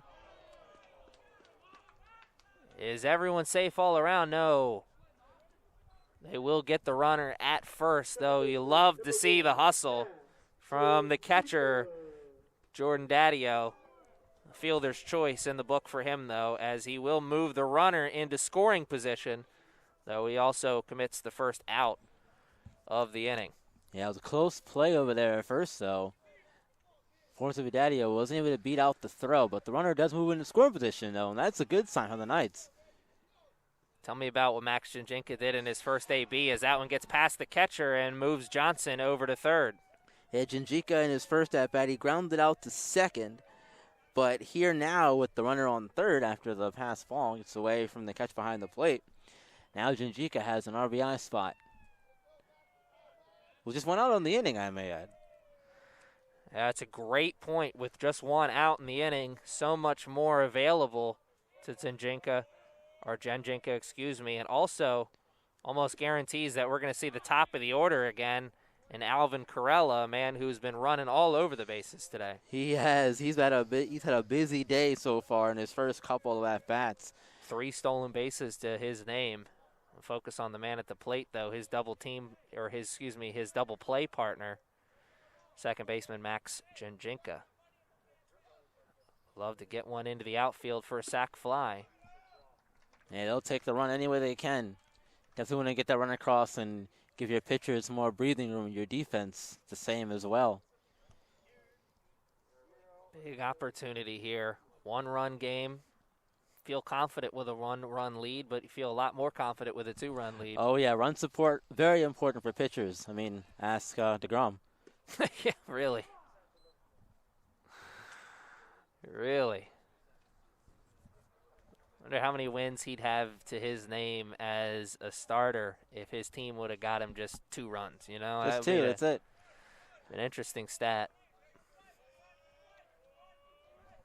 Janjinka thinking about 2 runs, if he can barrel one up over the fence here as he sees a ball that crosses the left field batter's box for ball number 3 and runs us full with the man on third, Devin Johnson. And now the question is, do you put Janjika on to get to the top of the lineup and put the double play into order here? It's a great point. A walk doesn't kill you in this situation if you can keep the runner at first, but that's a huge if, the way the Knights have been running around on those bases. Yeah, and we've seen some of these balls get away from the catcher behind the plate here a little bit too, so even then, you got to worry about that as well. That's another great point. It's another great point.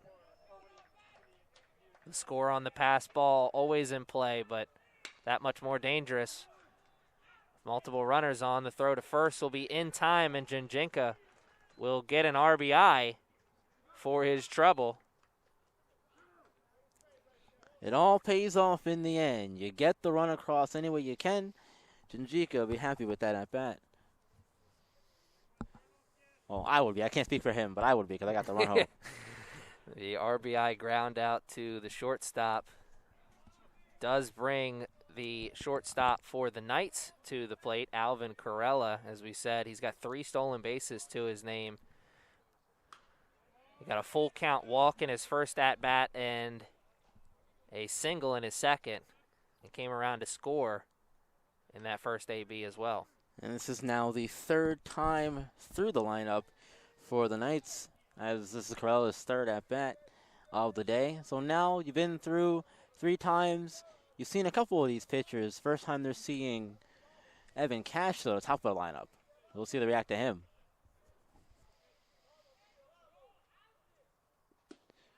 Corella ducks.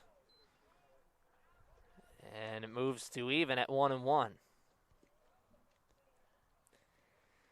Now it's all about starting all over again. 2 outs on the inning. Knights looking to keep things going here in the 4th.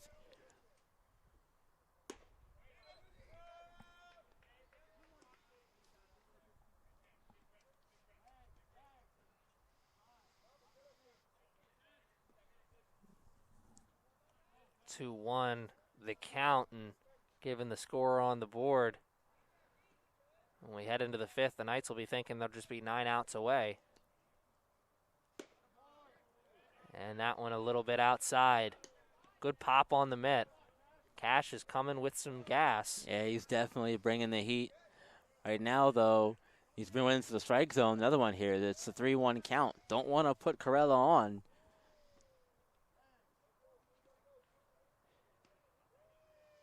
If you can help it anyway. He may be able to help it as he's got an opportunity for the ground out, and the pick does hit the mitt, but he can't be caught. Ben Tajadine Number 9, Logan Leisure. just couldn't close it in time. And that'll put Alvin Corella on first. That's a heartbreaker if you're the defense. Thought you had the out and go back to hit, but not quite yet. You gotta face one more batter to do it. I believe that will be scored as a reached on an error for Corella. So you put Corella on first, the man who has stolen 3 bases, and he's going to have another chance as that one heads over the first baseman's head. He's rounding second. He's going to third, and he is in with a dive, though there was no throw. 5-3, and now the runner's at third, and I don't know if Corella will get credit for any steals for that, but he may get credit for another run. He's already scored 2 runs in this game, correct? Or is it just 1? He's already scored 2. You are correct. 2 runs already. Looking to get his third one here, and unfortunately for Burr behind the plate, I think that's one he'd want to have back. Absolutely. I'm sure he'll get a little bit of a talking to from his head coach as Logan Leisure, after some action away from the plate, steps back in, shows bunt, and a good job. Vernon kept that in front of him.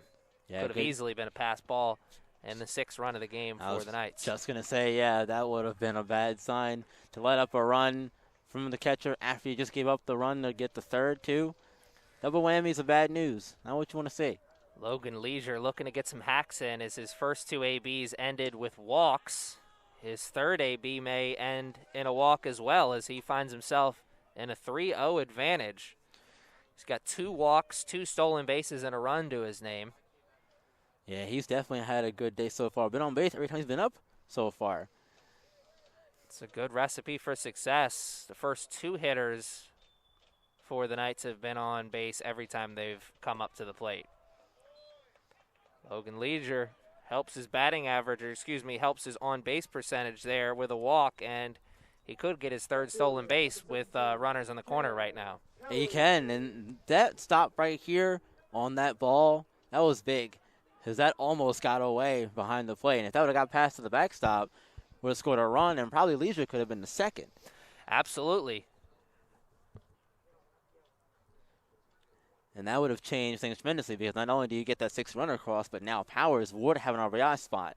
But he might have one. He has one here anyway with on third. We'll see what happens. He does already have an RBI to his name. He had a sacrifice fly in the first inning as his first at-bat. In his second at-bat, he had a strikeout.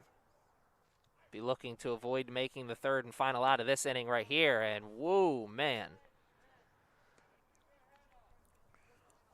On the strikeout in his last at-bat, though, he did a reach. He did end up going around to third as well.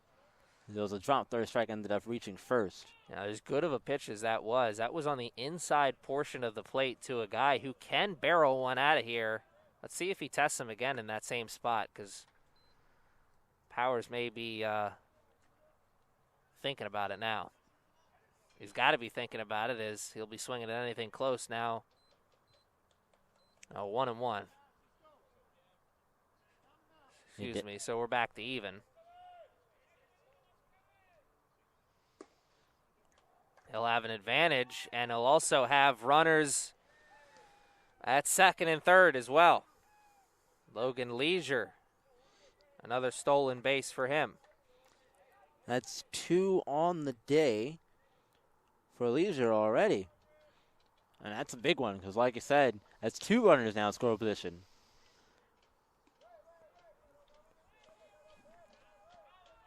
Powers. We'll see another one as he finds himself in a really good hitter's count, 3-1. If you're Cash on the mound, you have to get a strike here right now. Don't want to load the bases and leave it for Sammy Cannella.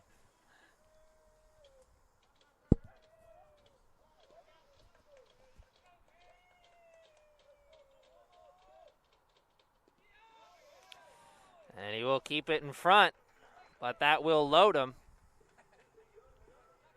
Cam Powers with a walk to go along with his sacrifice fly and strikeout. Sammy Cannella, another strikeout victim here in this one. Though he was hit by a pitch in his second AB, he is definitely looking to get some swings in and make some contact. Oh, yeah, definitely. With strikeout already on the day and now on a big side with the bases loaded, clutch time. Seriously, this could be clutch time, and this is the man that the Knights want up at bat. He had a big home run in Game 2 of the doubleheader yesterday. Yeah, they had to come from behind in that game, Game 2, matter of fact, yeah. They'd be looking to barrel one up with the bases loaded here. And I think he's second-guessing himself after letting that one go. Maybe he would have liked to swing at that. Yeah, definitely wanted to swing at that one and do some damage. But there's still plenty of pitches left in the at-bat to see another one like that, or at least something he can put in play and drive somewhere. I was going to say that pitch was in a good location for him to maybe extend his arms, get the barrel on the ball. But then again, when you stand 6'4", pretty much everything is in a good position for you to extend your arms. Yeah, exactly. The long arms, the long frame in general. I was saying Cannella here at the plate, imposing, I'd imagine, on the pitcher's side of things.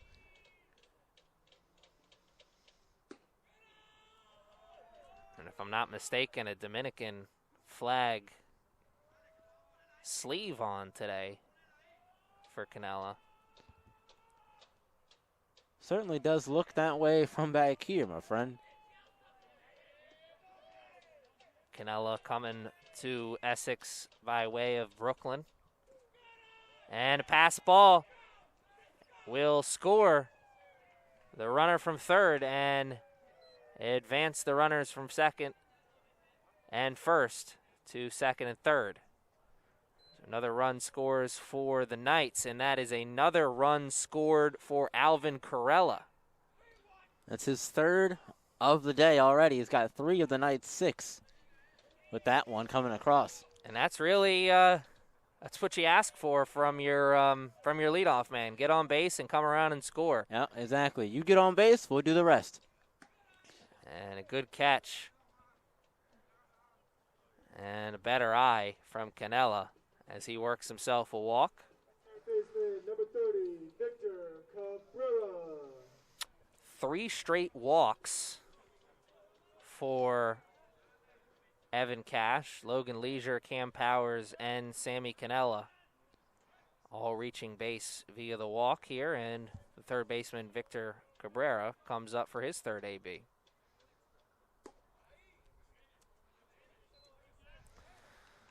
And the Knights right now are the ones taking all the cash from Cash right now here at the plate. They're taking the cash that he'll give him.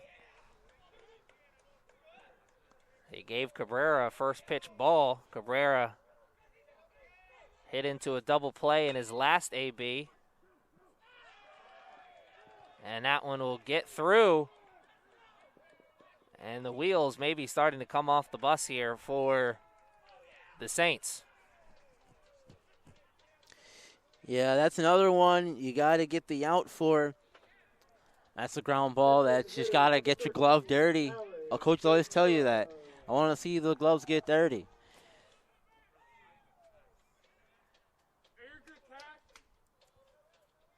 And here's Alexander Rivera coming to the plate. He has struck out in his first 2 at-bats.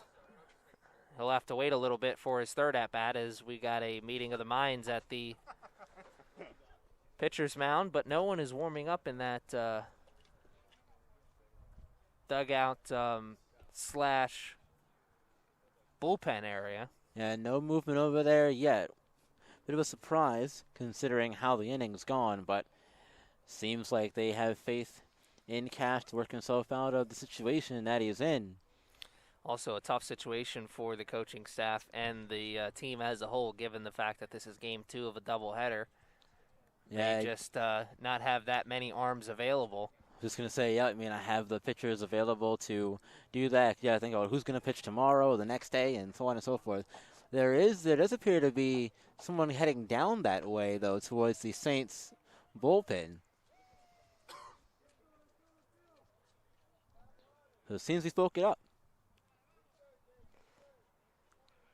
And the catcher reminding everyone that there is indeed 2 outs here. So much of this damage coming with 2 outs. Nothing like a good 2-out rally.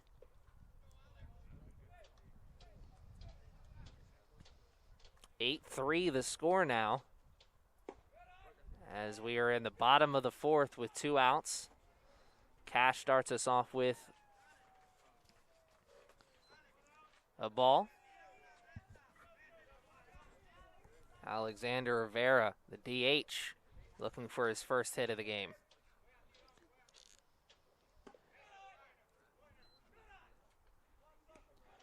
And if Rivera does manage to reach base somehow, that means Devin Johnson will come back up and bat it around in the inning.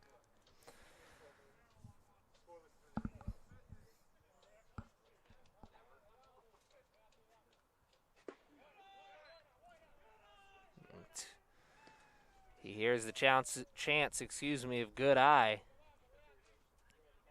as he runs himself into a good advantage, sitting at the 3-0 right now. Take sign probably on here.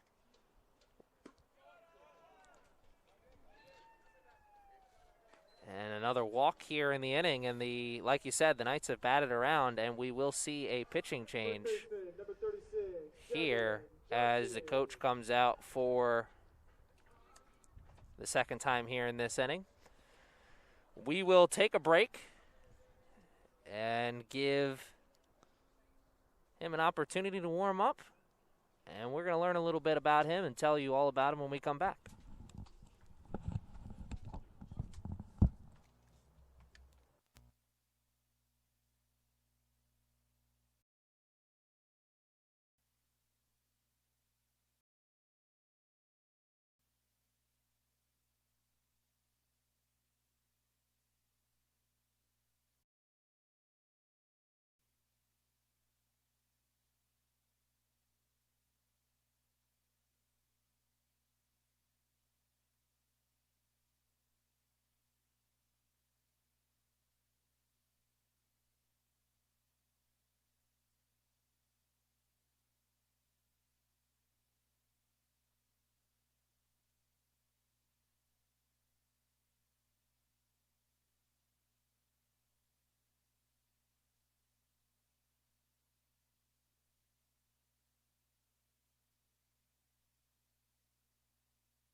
Wind starting to pick up here at the Castle, as we have Got a man with a very interesting delivery in the game doing the pitching for the Saints. Tell us a little bit about him, Byron. The man with the interesting delivery is Nathan Saber, freshman, standing at 6 feet, 190 pounds, out of Woodbridge, Virginia, from Potomac Senior High School. First batter he faces is number 36, the first baseman, hitting from the 7 spot, Devin Johnson. Single to center field in his last at-bat. Finds himself in an early 0-2 hole. Got to be tough to pick up that ball out of his hand, I'm sure. Yeah, the going over the top and then having to change to a submarine style of delivery is definitely going to be challenging for these hitters to deal with.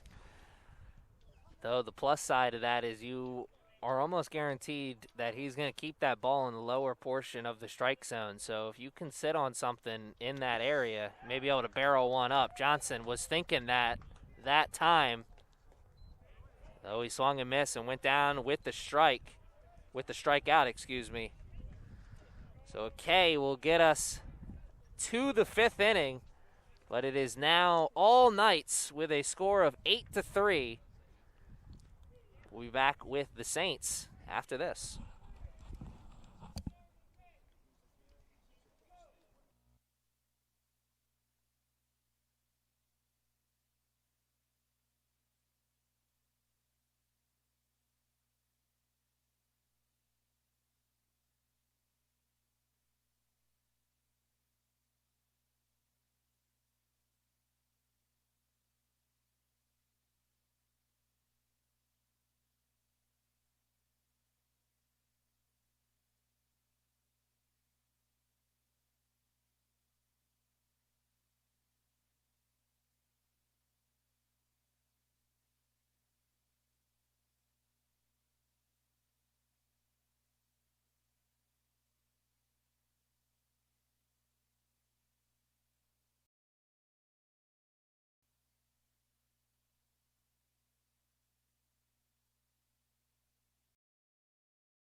Leading off for Marymount, center fielder, number 19, Craig Sedano.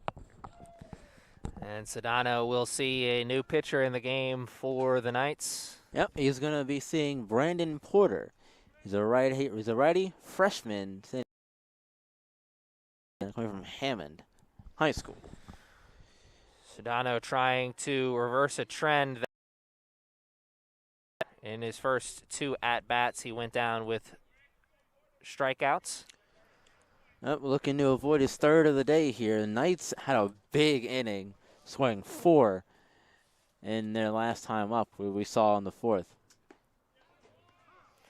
He'll see his first his first strike of the AB as the count moves now to 1-1. Sedano playing center field for the Saints this afternoon. Though the outfielder's not seeing a lot of action in this game for the Royals, as you brought to our attention in between innings. The Knights have 8 runs and only 3 hits. That's not something you're going to see very often. No, definitely not something you're going to see at all. And unfortunately for the Saints, they have not done a good job of minimizing the mistakes. They have 5 errors coming into the inning. A for effort on the frame job from Daddio, though, the man behind the plate. Not falling for it. Runs the count to 3-1. Porter does, and he'll put Sedano on first base.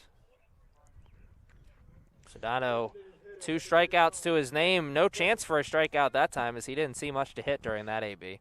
And the good thing, Frank, the DH, full count walk, came around to score a run in his first at-bat, grounded out to second. Will try to avoid hitting into that double play here in the top of the 5th. Love that extension on the arm from Porter. I think we're going to see him at some point come to the plate with some serious gas here. yeah, he's coming down pretty good with a nice snap to the arm. Johnson calls for time, the first baseman coming over to talk to his pitcher. Advantage of on a pickoff play. Or the runner at first base is now thinking that. Don't see the first baseman go over there very often. Probably thinking, hey, where are you going? Don't go over there. Don't go talk to him right now.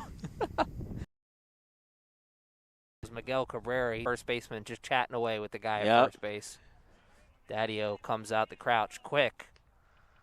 Was ready to make that throw down. Instead, he'll watch the count move to 2-0 in Porter. 7 pitches into this inning. 6 balls. Make it 7. Struggling to find the strike zone here to begin his outing. Doesn't bode well for the time being. Knights have a comfortable lead right now, though. Put the first 2 runners of the inning on. Not the way they wanted to start this 5th frame, I'm sure, as back-to-back walks for Porter. Definitely not.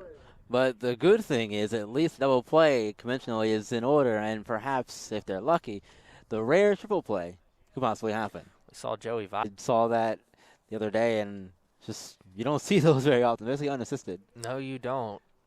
Though you brought up the possibility of the double play, I play devil's advocate here and bring up the possibility of some runs, as coming to the plate will be the third baseman, Jack Morek, who hit a 2 RBI single in his second AB.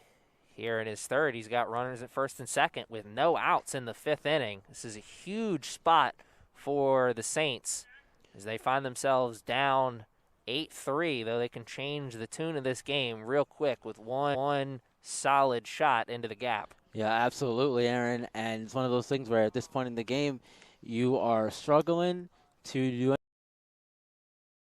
so the bat had to make up for it. And with the way Morek hit in his first at bat with 2 RBI single, that got going again here. If he can avoid that triple play that you mentioned, will be shortstop John Barry, a man who's been on base. So this is a tremendous opportunity for some offense in the 5th inning. And we've seen runs be at a premium for one side here in game 2, but not so much for the other side.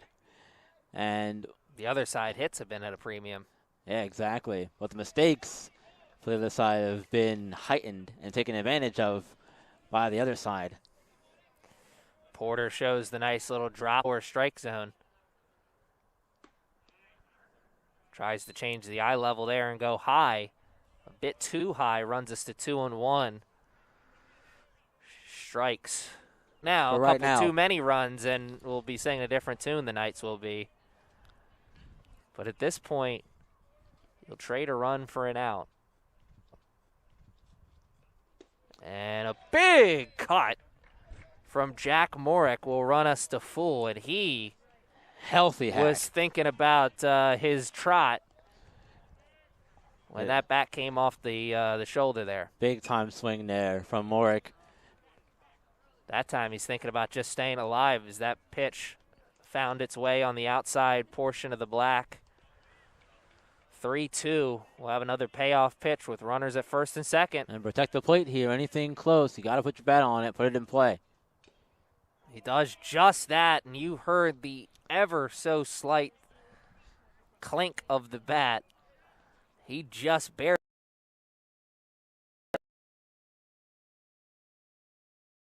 hit it out of the catcher's mitt. regardless, keeps them alive. 3-2, another payoff pitch. Porter looks him back to second. Comes to the plate. Missed the spot, a little high. Shortstop, number 16. And Porter has walked them full. Not a good sign at all from Porter. Not how you want to start his outing at all. So One walk is fine, but you don't want to walk the first 3 batters you face at all. No, absolutely not.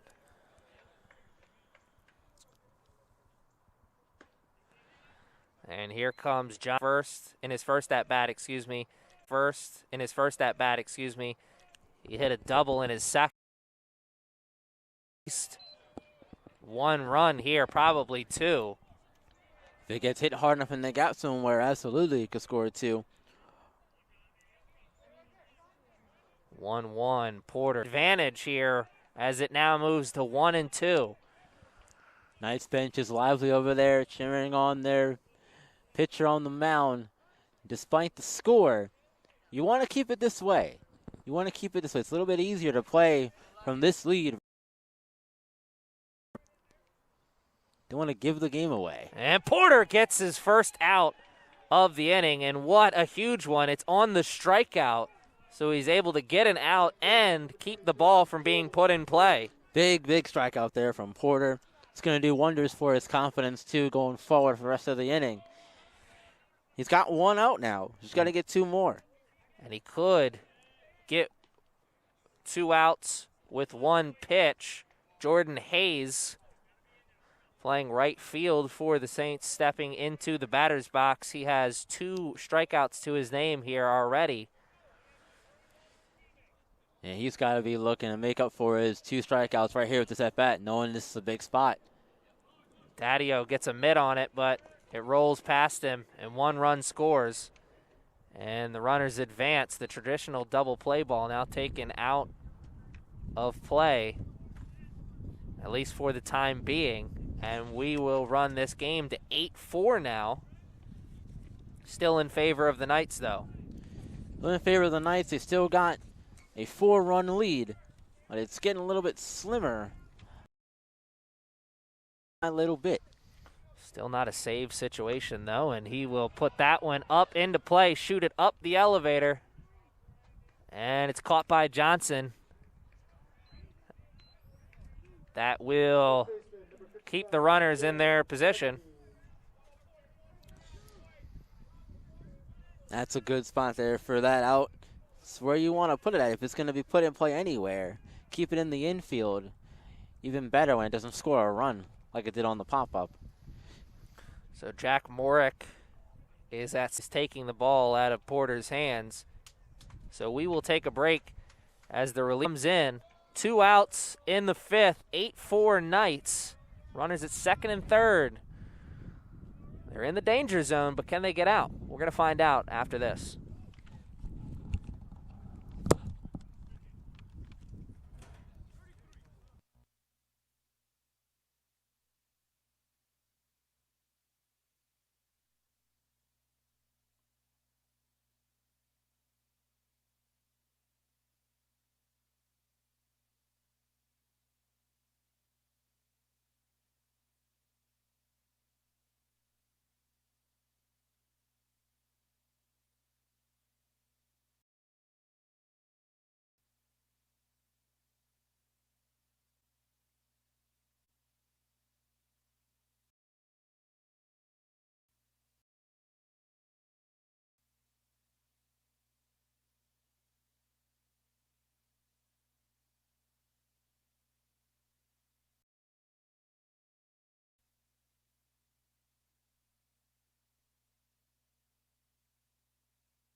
First baseman Ben Tajuddin.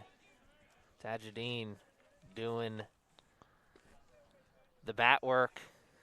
He does the double take there as he watches that one fly in towards his head in the general area. Yeah, gotta look out for those. But Jacob McCarthy is taking over on the mound. And McCarthy, a left fielder and also on the mound pitching right now. Right-hander, freshman from Baltimore, Maryland, from Franklin High School. Stands at 5'11". Tajuddin, a hit by pitch in his first AB, and then he grounded out to third in his second. He's looking to get this game a little bit closer with runners at second and third. If he can put one in play where he can get a hit. So it's back to 4. And with a hit here, make it 3 or possibly 2. Make it a save situation for sure with a hit. Instead, he'll draw a walk.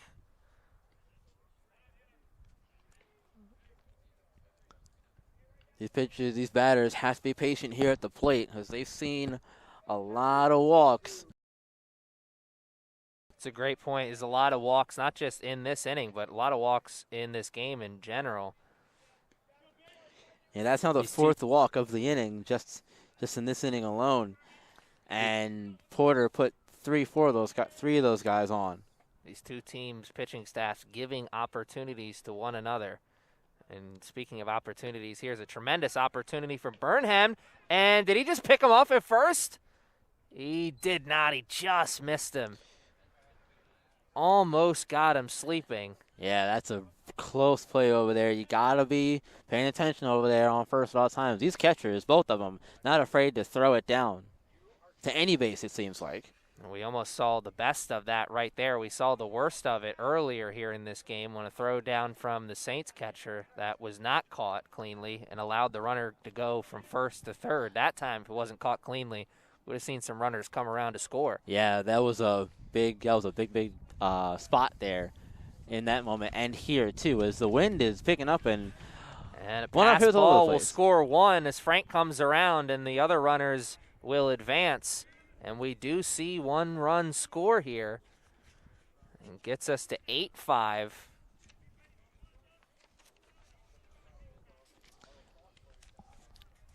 And it's now a 3-run Knights lead. Things are going to continue to get interesting, it seems like, in the latter half of this one. Just when we thought maybe there'd be a little bit of a cruise to victory, we're not cruising anymore, it seems like. Nope. Brand new ball game. Pretty close to it, at least. And McCarthy on the season has an ERA of 9. He's got to keep them so far this season. Positive here for the Knights is that the Saints have struggled slowing their offense down, so they'll have a chance to get some of these runs back here if they can just get out of the top of this inning. And that one hit to short. And a routine play from Corella to Johnson for the third and final out of this 5th inning. So it just got a little bit tighter for the Knights in that dugout, as it is now 8-5. Knights still up here in this one. We'll be back with the bottom of the frame after this short break.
Number 4, Jordan Dario.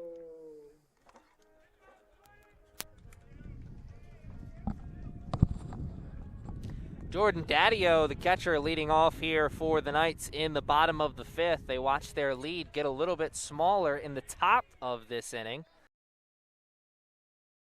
Do it here. New For pitcher. the Saints. Yes, Aaron. New pitcher, Paul Dragna. 5'7", 165 pounds from Wantagh, New York, and from the high school of the same name as well. Daddio, a single in his first at-bat and a fielder's choice in his second. Starts off with a first pitch ball. Daddio facing the left-handed Paul Dragna. And he gets to even with that pitch that I don't think he was too happy with the location. Maybe he thought that was a ball. Man behind the plate thought otherwise. That looked like it got the bottom portion of the strike zone, though. Yeah, it was definitely close. Could have gone either way, I think. But it's a 1-1 count now. Interesting delivery to the plate from Dragna. Little slightly off stance. Yeah, it's Almost not crunched up, kind of like Mike Clevenger, old pitcher for the Indians, now with the Padres organization. and not quite submarine, but not quite over the top either. One of those three-quarter things. Daddio wanted to swing at that one, and the umpire says you should have, as he calls him up on strikes. Second baseman, number 1, Matt. For the first out of this fifth inning. And, man, would 3 quick outs go a long way in helping the comeback hopes for this Saints team. It would just continue to add to them a momentum that they're feeling after the big inning they had, where they now made a 3-run lead for the Knights. Continue to keep chipping away at it. Max Janjinka, first at bat, a ground out to second. Second, an RBI ground out to short. So 2 ground outs, but one of them got him an RBI in the process. And now he's looking to get things started for the Knights. I thought he went out on the inning. And he's swinging, and he'll get his first AB as he hits that one into the gap. But it's cut off nicely by the right fielder, and that'll keep Janjinka at first base. So he ropes a line drive over the head of the second baseman into the outfield, and that's our first hit of this fifth inning. And it'll bring the leadoff hit to the plate here once again, a man who is having himself an afternoon, right? Having himself a great afternoon so far, indeed. He's already got 3 stolen bases. He's caught in a pickle. Oh, no, he's not. He's gifted base.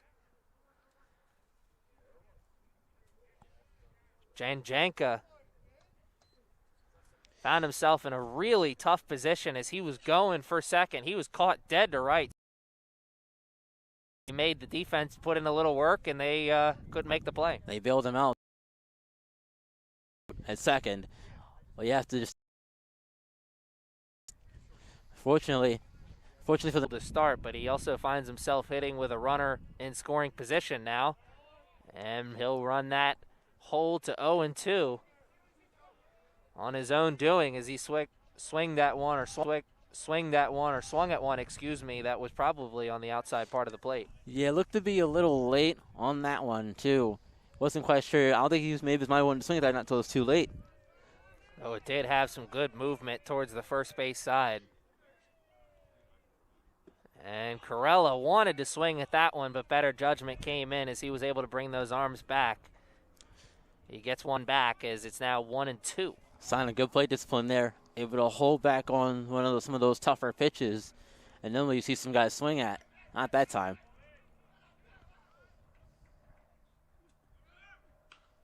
And he swings at that one and fouls it off.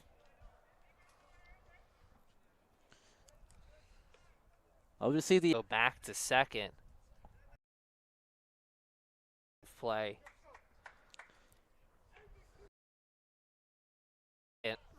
Earlier here. See if he's just doing this to keep in the head of the pitcher or if he's actually going for third. Corella still in protection mode, and he'll think about it for a little bit longer as he calls for time.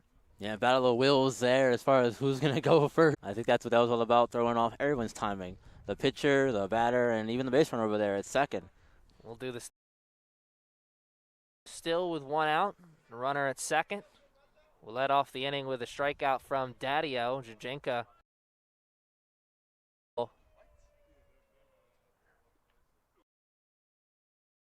Jajinka and Corella fouls off another one. Staying alive. Let's put the runner in scoring position here. You need to try to get some of those runs back that you gave up in your half of the fifth. They don't absolutely have to, given they're still in the lead, but I'm sure they'd really, really love to. Love to get some more runs. Corella will hit that one softly back to the pitcher for out number 2.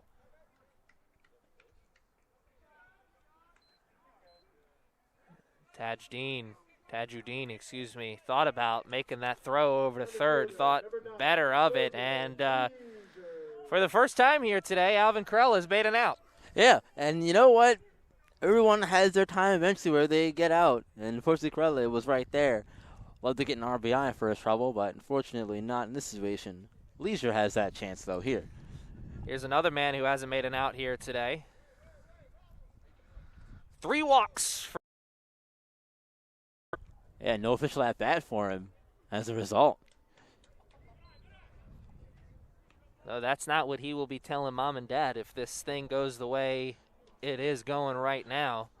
Those 3 walks all followed by stolen bases as well. Yeah, had a big day on the base pass when he got on, and that's how you make a name for yourself among opposing teams here. Leisure watches the count move to even.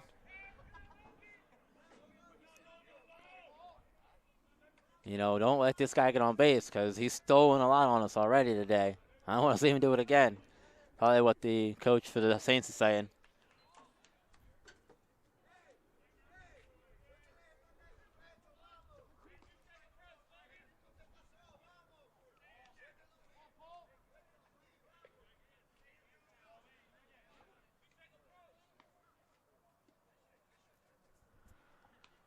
He'll see a big 1-2 pitch here in a second. Could it be the final pitch of the inning? That's what the Saints are hoping. He'll hit this one to third. The throw to first. He'll need a good one, and he will not get a good one as Chinjenka comes around to score on what I believe will probably be scored as an infield hit, as he looked like he beat that one out. Yeah, it looked to me like he beat that one out too. It was a little bit of a difficult play maybe, but I think that's close enough to where you give him the hit for it. Logan Leisure. Effort gets you mighty far in life, and he just showed it there. Got him a single, an RBI, maybe a stolen base. And it does. The throw kind of meets the runner at the bag at the same time, but it's on the opposite side that he wanted, I'm sure, though it would have been a tough play regardless. Definitely a tough play. It's one of those bang-bang-like plays, like you said. They both meet. One's only got a spot here for Camp.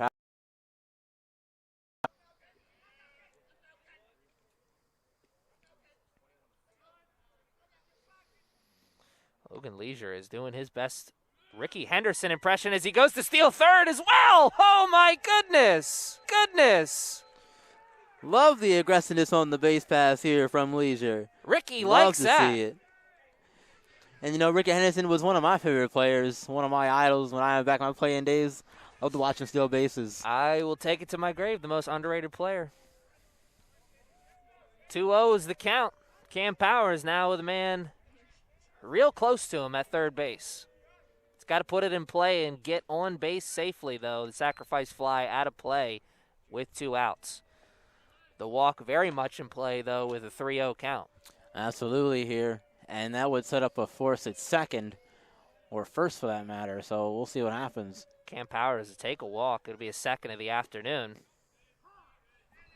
Though now he has to avoid his second strikeout of the afternoon, as that will, oh, no. Excuse me, I forgot. It's just 3-0.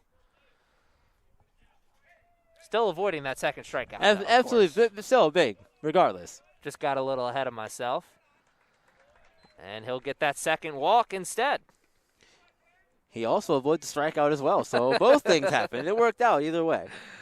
It all worked out for the Knights is the point of it, and it'll keep this inning a little bit, it'll keep this inning alive, a little bit longer, as now the right fielder, Sammy Cannella, comes up. He has a strikeout, a walk, and a hit by pitch to his name. And with runners at the corner, let's see what the strategy is. Yeah, do you consider sending Powers from first to second?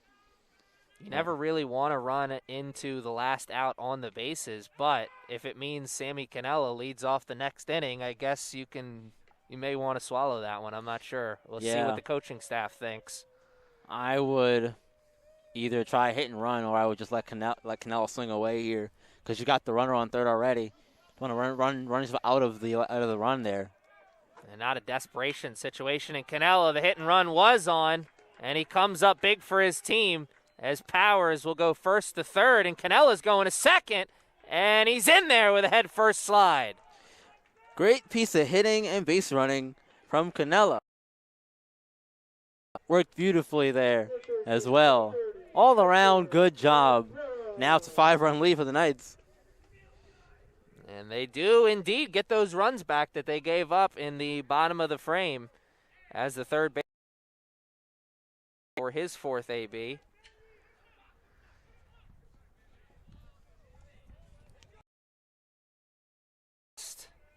At bat, had a strikeout, and he hit into an RBI, he hit into a double play that actually still ended up resulting in an RBI for him in his second at bat. Yeah, who's got 3 RBIs so far on the day. There's 2 other RBI, yep.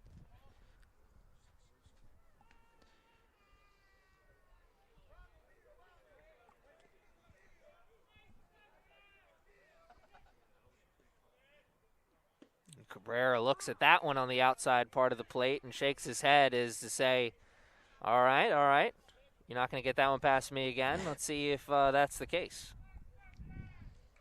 And with the 1-1 count now and the runner on third and second, we'll see what the plan is here.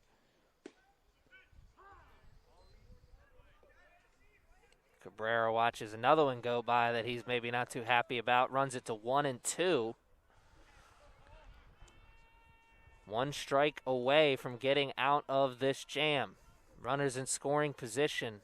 2 outs in the 5th. He'll put this in play down the third base line, and Cannella will come around to score as well as Powers. Cabrera will take second on a 2 RBI double, and do your little dance. Cabrera, you earned it. 4 RBIs on the afternoon for Cabrera. What a day for Cabrera. That was a big-time hit, too. They already got the runs back from the Saints half of the inning, and now they just got a couple more for the trouble. So Alexander Rivera will come up. 2 strikeouts and a walk to his name. He'd love to put one in play. Have a hit today. Oh, man, that just missed. Yeah, that was really close to being in the first strike. I thought it was for a second, but tremendous movement on that pitch. 12-5 runs the score now as the breeze is really picking up here as afternoon turns to evening on what has been a lovely Sunday here at the Castle. I want to thank you, everyone at home, for joining Byron and I here this afternoon. Byron flying solo here in Game 1 and allowing me to join him here in Game 2. It's been a long time since we called a game, my friend, and it's so good to be back in the booth with you, and it's been a good day for baseball here as well. You speak of how long it's been. It's been a long time since the fans have seen action here at the Castle, and I know that they're all excited to have baseball and all the other sports back. And I know I share their feeling in that. Absolutely. The feeling is tripled, I guess. That's what we're going to use in this situation here. Cabrera thinking triple as he is looking at a 2-1 count. Hitters count here early looking to extend this inning a little bit longer as we're still looking at 2 outs in the 5th. We'll also look at a 2-2 count as well. 2s all around. 2s all around everywhere. You know, that scoreboard looking a little bit more right from the Knights' standpoint. Earlier they had a lot of runs, not a lot of hits. Now they got a lot of runs and quite a few more hits. Cabrera runs it out as there is no throw, as better judgment took over in the mind of the pitcher. First baseman, number 36, Paul Andragna. As Devin Johnson comes up to the plate here once again. It should be noted that if Johnson were to go yard here, the game would be over. That'd be 10 runs.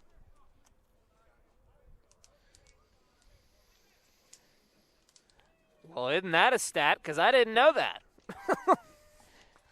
Yes, the Devin 10-run Johnson. rule. Let's wonder if he's thinking that. He probably knows that, given that swing that he just put on right there. Yes, because they're playing 7 innings, 10-run rules, and it's going to effect in 4 or 5 innings. I'll check and get back, but I'm pretty sure it's 4.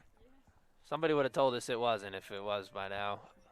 0-1 is the count. Johnson will call for time and get it, as he will rethink his strategy here. And what is a big moment here in this game. Knights firmly in the lead. Get a little firmer with a nice hit here. Johnson puts it into play, deep into left. He is trailing, and he makes the catch. Oh, so close as you hear the moans and groans from the Knights bench. They thought that one was going to carry into a good area. Instead, it carried right into the glove of the left fielder for the Saints. 12-5 is the score. The Knights firmly in the driver's seat as we head to the 6th inning.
It's awesome. It's awesome. Jacob McCarthy still doing the pitching here for the Knights. He took over for Brandon Porter, and he will see the leadoff man for the Saints, Robert Muffett, who has had himself a pretty good afternoon.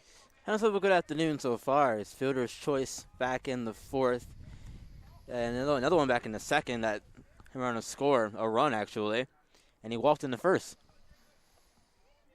So they've not been able to keep Muffett off the bases, even though he doesn't have a hit to his name, and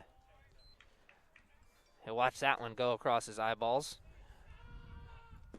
He'll be happy with being on base, though, and scoring a couple of runs for his team.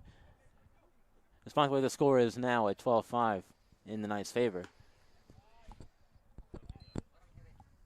2-1 is the count. Strikes oh so important at this point of the game, as the Knights not looking to count outs, but they certainly can if they wanted to. May as well start if you want to. Not in a position where they need to trade outs for runs, but if they get in one, they'll do that. Yeah, definitely. It's got to come to a point where You have a comfortable lead, pitch to contact, and trust your defense to get you the outs. No pitching to contact that time as he gives up the walk. And here comes Tristan Lovins. A single and a run, an RBI double, and then a full count K to his name here so far. Man, that one just caught the bottom portion of the strike zone. What a pitch. You'll live there. Yeah, that's a great spot for that pitch. That's going to be hit in the ground, if anywhere. If you can make some Yeah, contact, if because you can that hit got the ball. across the strike zone and then just fell right off the table.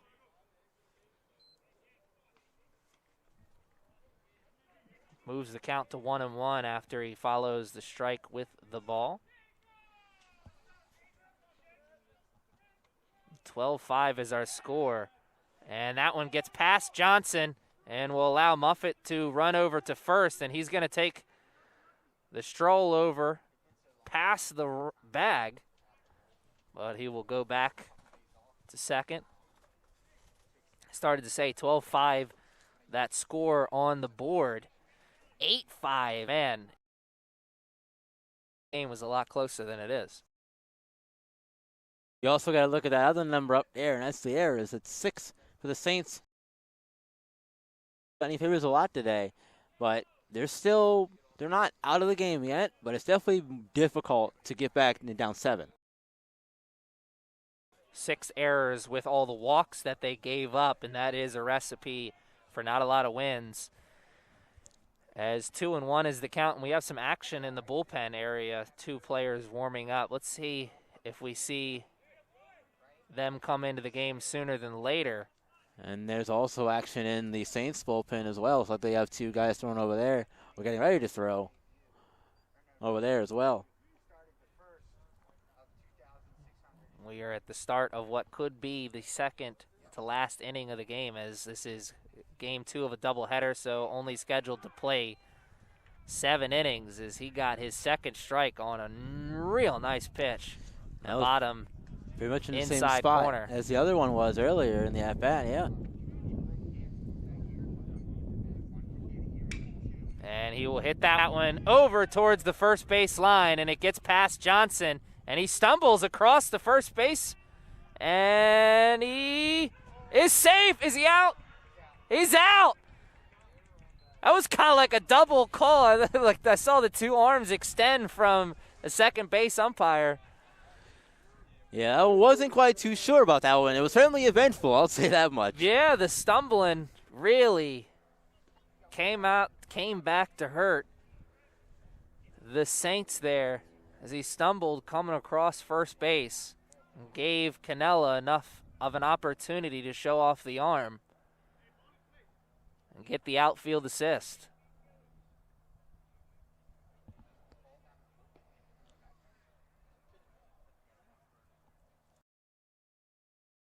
Goes the other direction too, because now there's 1 out on the inning, whereas if he would have been safe, we'd have had no outs and a runner on second for the Saints. You can't really say that was bad base running. It kind of just was happenstance as he just tripped, and he's already going. He probably would have been out at first if he would have tried to go back to first. Yeah, one of he those was spots. really in a pickle there, but what matters is he got the RBI and got this game a little bit closer for his team, as now Greg Sedano is in the batter's box and a run to his name. He'd love to add a hit to that as well, I'm sure. Keep this inning alive for as long as he can. Yeah, definitely going to want to try and get a hit here to add to his stat sheet. But with the count being 3-0, I'm sure he'll take a walk as well. If he wants that walk, he's going to have to wait a little bit longer, as that one pops the mitt and gets strike 1 for McCarthy.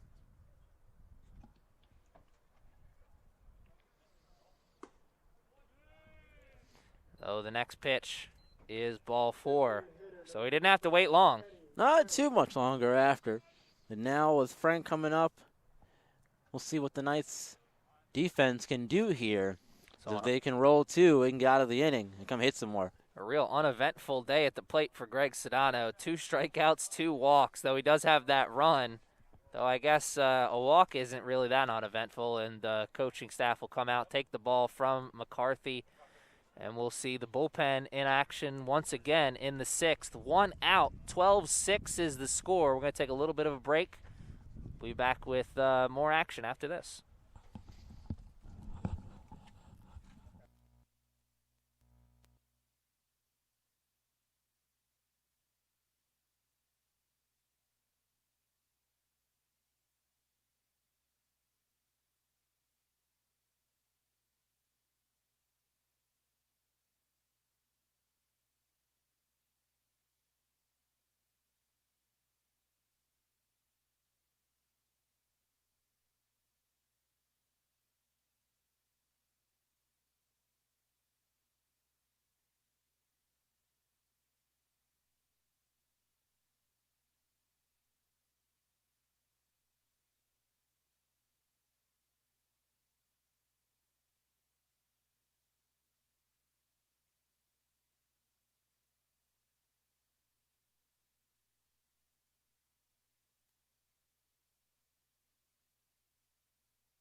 Knights are using their 5th pitcher of the game.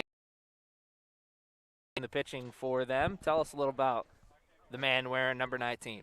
Conroy is a right-handed pitcher. Also plays third base. He's a freshman from Phoenix, Maryland, Delaney High School. Hey, he's a Lion. Standing at 6'4". And this is his 5th appearance of the season.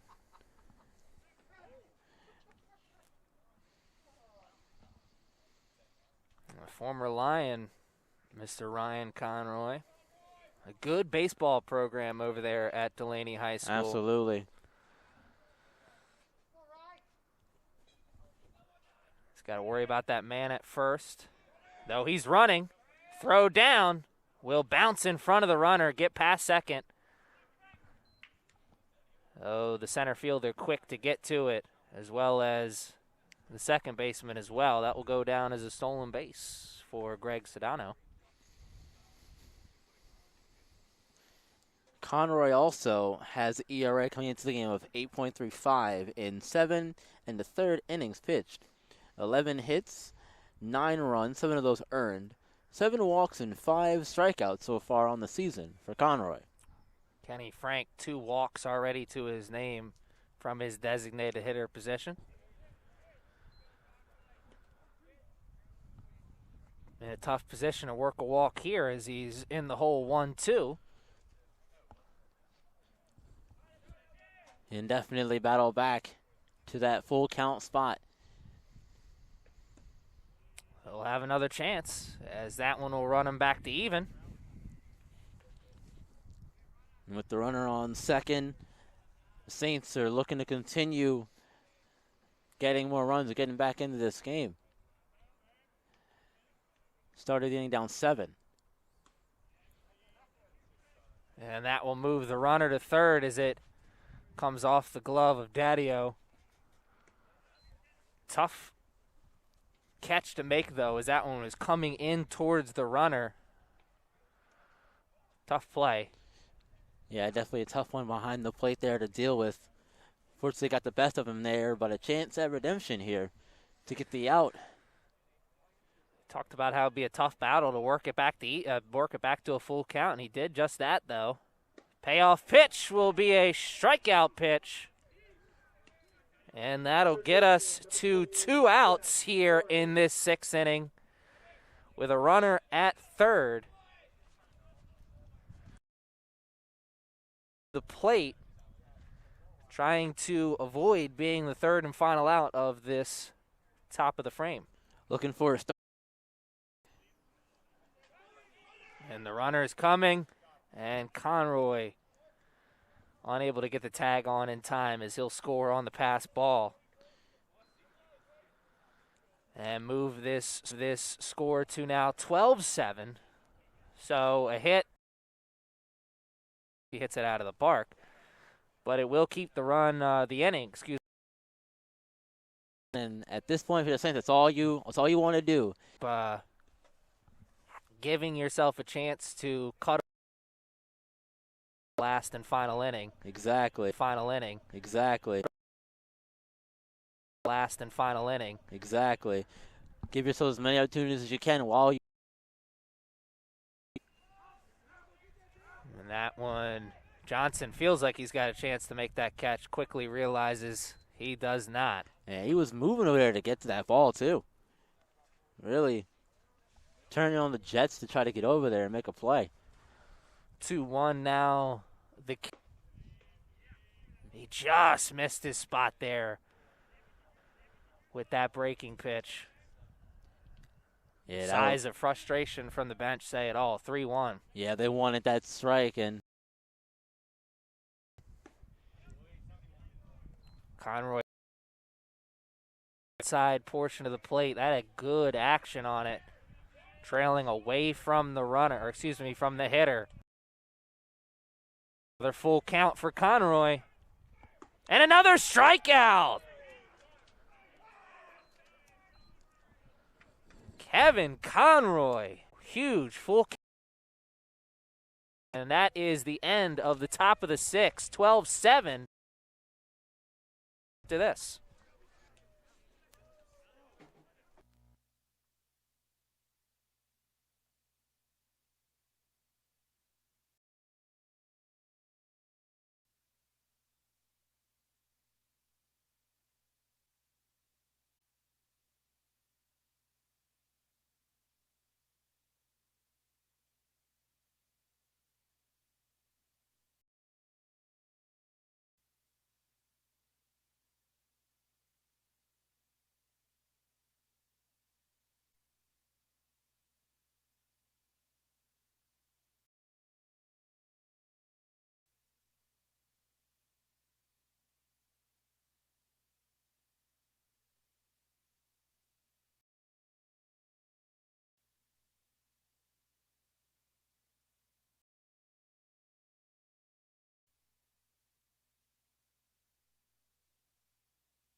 Doing the pitching now here for the Saints as they make another pitching change. Hunter, don't call me Fries, Freeze. A freshman sending a 6 from North Wales, Pennsylvania, coming out of Lansdale Catholic High School. Leadoff man's going to see some action here once again for the Knights as Daddio, the catcher, in his first at-bats, his first 3 at-bats. They're having a quiet day here at the plate. Far. Start to the at-bat as well as he watches 2 balls go past, make it a third. Not the start that Freeze wanted. 6th inning, an important one. All important, but you want to get 3 outs as quickly as you can. Yep, try to.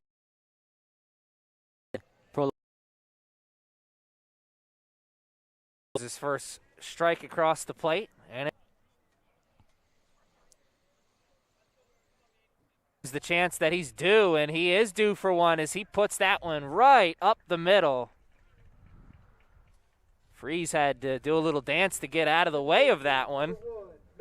And Daddio, 2 singles to his name now, as Max Chinjinka, the number 9 hitter, comes to the plate. And he'll be thinking about avoiding the double play, I'm sure. Yep, absolutely. He singled and can run a score in his line. He's also got a ground out in the second, so 2 ground outs and RBI, as well as a single for Jin. Afternoon at the plate from Chinjinka. Found himself in a little bit of a pickle. Second in his last trip. Around a score after all that as well, so even better, I'd say.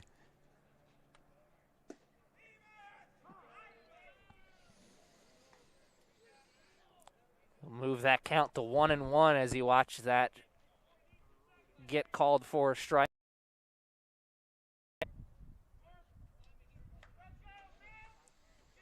Lead bigger now at first, and a big secondary lead.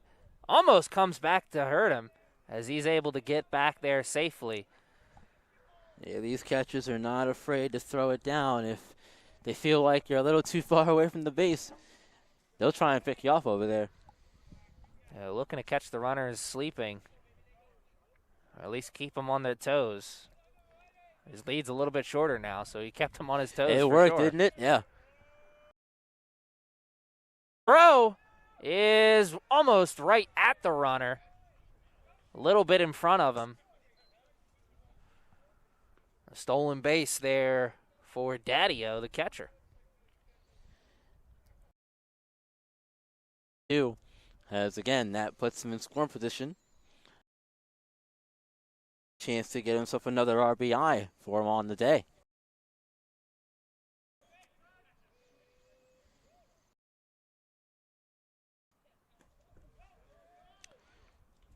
Chinjinka will take his trip over to first.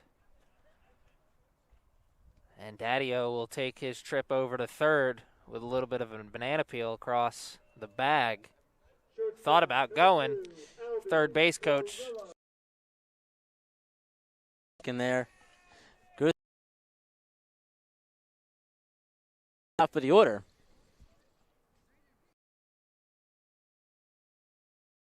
Top of the order comes up here once again for the Knights. Alvin, in his last at-bat, everything else had been pretty solid for him. He had a walk, score, and Chinjinka will take second as the Knights add another one to their lead.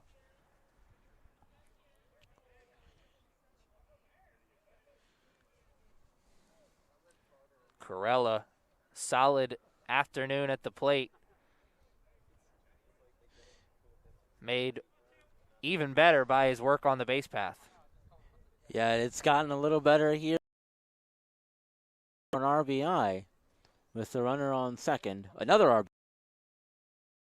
That's about all he doesn't have to his name, and Corella barrels that, up, and out of play. Saw Corella knew that he didn't get all of it. He didn't really leave the batter's box until he really had to. He knew that I think he ran down there to keep himself out of the doghouse of the coaching staff. Yeah, they always want to see you run, even if you know it's foul. Just run. One step off. Is really kicking up here in this one. And it's getting towards the latter half of the evening now here, and that's so it's going to be tough to really hit one. Jinka thought that one was going to be a pass ball. Tremendous catch. Great reflexes. the catcher reacting quickly, like you said, to that very high.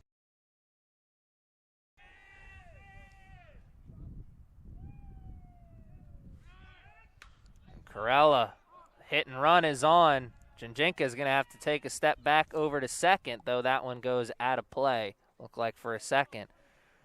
Saints are going to have a chance at that one. Love to see the aggressiveness. It is not keeping a foot off the. Burnhen will have to get back in. His spot in the batter's box. Get caught.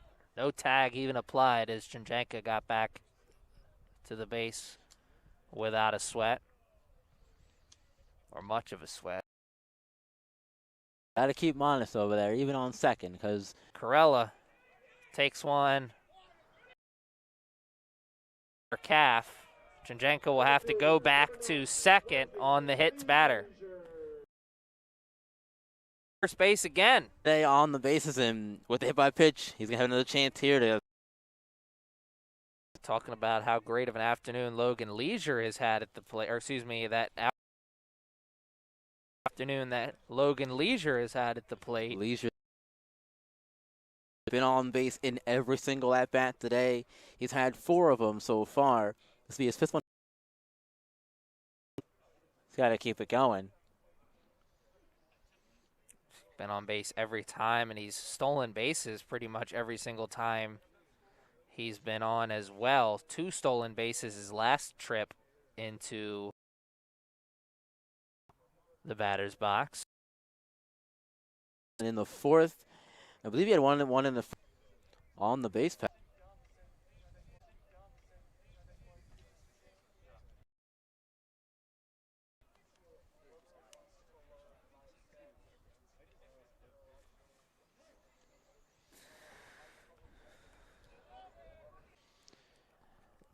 Leisure shows bunt. They'll throw to first, and actually they will not, as no one's covering the base. And he will bunt his way aboard.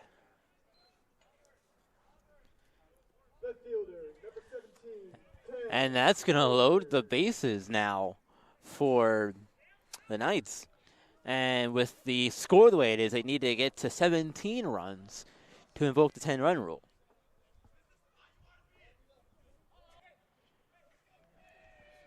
Cam Powers, tremendous opportunity for his team. No outs, bases loaded. He'll wait for another pitch. Is that out there in the field? Yeah, no one over had the out there. at first, but no one covering the base. Yep, no one over there covering the bag, and can't have those kind of mistakes when you're trying to get yourselves. Fouls that one off. 1-1.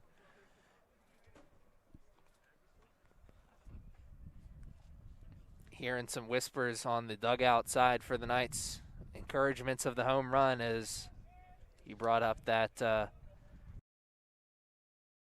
go.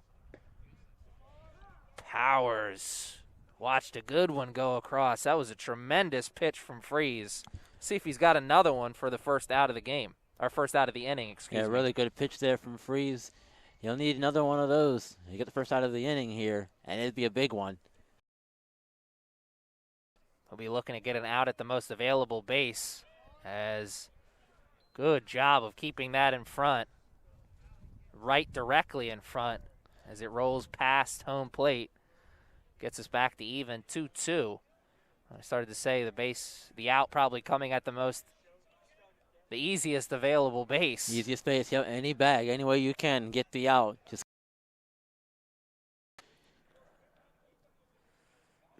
come home with Powers again. Once again, a nice block. Powers, let's see what his strategy is. See what kind of pitch he hits. yeah, still got to protect anything close to 3-2. Got to swing the bat and put the ball in play somewhere, or at least get a piece to live on another pitch. Powers puts it in play. It's hit hard. It's carrying, and it'll find its way at the fence. It'll score 2. It is a 2 RBI double as Janjenka and Karela come around to score as Powers barrels one into the alley in left center. What a big spot, too. Now puts the Knights 2 runs closer to ending this one in 6. And this is the man they want at the bat. Sammy Cannella, RBI single in his last at-bat to go along with a walk, strikeout, and hit by pitch. All this still, if may add, with no outs on the inning. So even if Cannella doesn't get it done, they've got 2 more batters to do the job. Absolutely. And that observation you made also rings in. Fly is still very much in play here. Yeah, they'll take that. From Powers, if it's hit deep, could possibly score. Oh, definitely. And I think knowing the way the score is now, know how close you are to putting it away, I think you might take the chance. Could see a bang-bang play at the plate. Very well could. Cannella. Freeze comes to the plate with his best pitch yet. He paints that outside bottom black. Very nice pitch there from Freeze to get ahead in the dangerous Sammy Cannella. Bottom corner took a beating there on that pitch. Let's see if he's got it. Oh, he did not. It'll run to 2. Cannella almost. I think he got away with that one there. Yeah, he took that bat off his shoulder, Yeah. almost like 2-2. Still no outs here in this 6th inning. The Knights have scored 2 runs already. Can they add to it? Cannella will see another pitch here as the count is now full. Yeah, second time in as many batters that we've seen a full count. Last time we saw Powers double. And man, even if he can get Cannella out, he runs into another buzzsaw and third baseman Victor Cabrera after this, who he has multiple RBIs to his name in this Cabrera's contest been as well. a problem all day today, too. You're right. And we'll have a chance to see that problem. Here he comes. Sammy Cannella draws his second. Walks into the batter's box now from making this one over. Yeah, the quote-unquote winning run is on second base. This point in the game. Cabrera will take that pitch for ball number 1.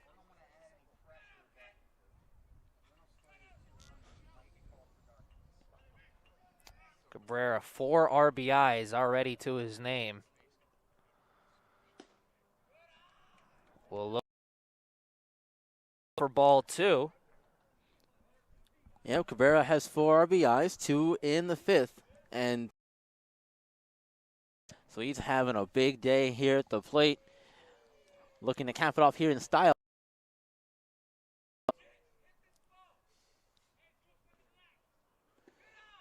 And he'll run it to hit here to start this AB.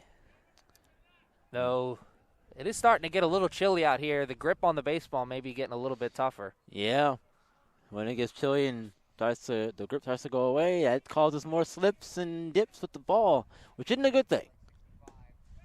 And he puts that bat off his shoulder almost immediately. He knew that one was ball 4. And a walk for Cabrera will bring out to the plate. Hitter, number 13, Alex Rivera. Rivera showed off the last hit and his last at bat as he got an infield hit to go along with 2 strikeouts and a walk. Yeah, and it's been a decent day for Rivera. Like you said, he's got the single outs, but now a chance here, get that runner from third, and potentially end this game. Bases juiced here. Sacrifice fly still in play as we are in this inning. The body language doctor says that the Saints are well aware of what you just said. Yeah, I know it's time to try to get these half of the 7th. But it's also getting dark here, too. It's getting a little later in the evening, and the possibility of the game being called. It's in play for sure. So everyone's trying to finish this thing on the field, and Cabrera close to finishing it right there. Instead, it goes foul for strike number 2. 1-2 now the pitch. As we'll see a big pitch here in a moment. Yeah, definitely a big pitch here coming up with just no outs on the inning, actually. I thought they'd have one by now, but no outs still. And out putting the ball in play certainly helped their chances of keeping this game alive, and chances just got a little bit better there as they do get that first out of the inning, and it comes on the strikeout. As Devin Johnson comes up to the plate now with a chance to be the hero as Hunter Freeze gets his first K. Daddio is on deck, and he'd be the next batter to bat around, but won't matter if that run.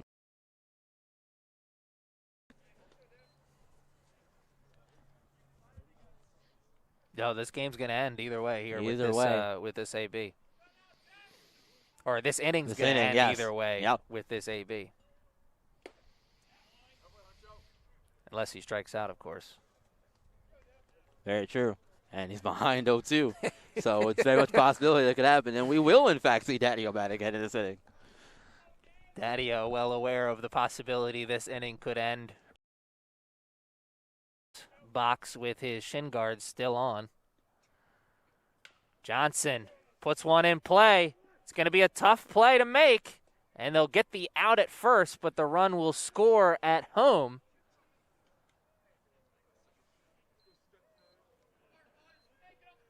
And that will run them to 17-7 as you hear the word from the coaching staff. That's all she wrote. A 2-game sweep here on Sunday for the night. Marymount Saints, they will go 3-1 in this weekend of baseball. I want to thank you for joining us all weekend long and for all of our broadcast partners here at CCBC Essex. I'm Aaron Thomas. He's Byron Reed. Thanks for joining us. The end of this one, 17-7. The Knights are winners.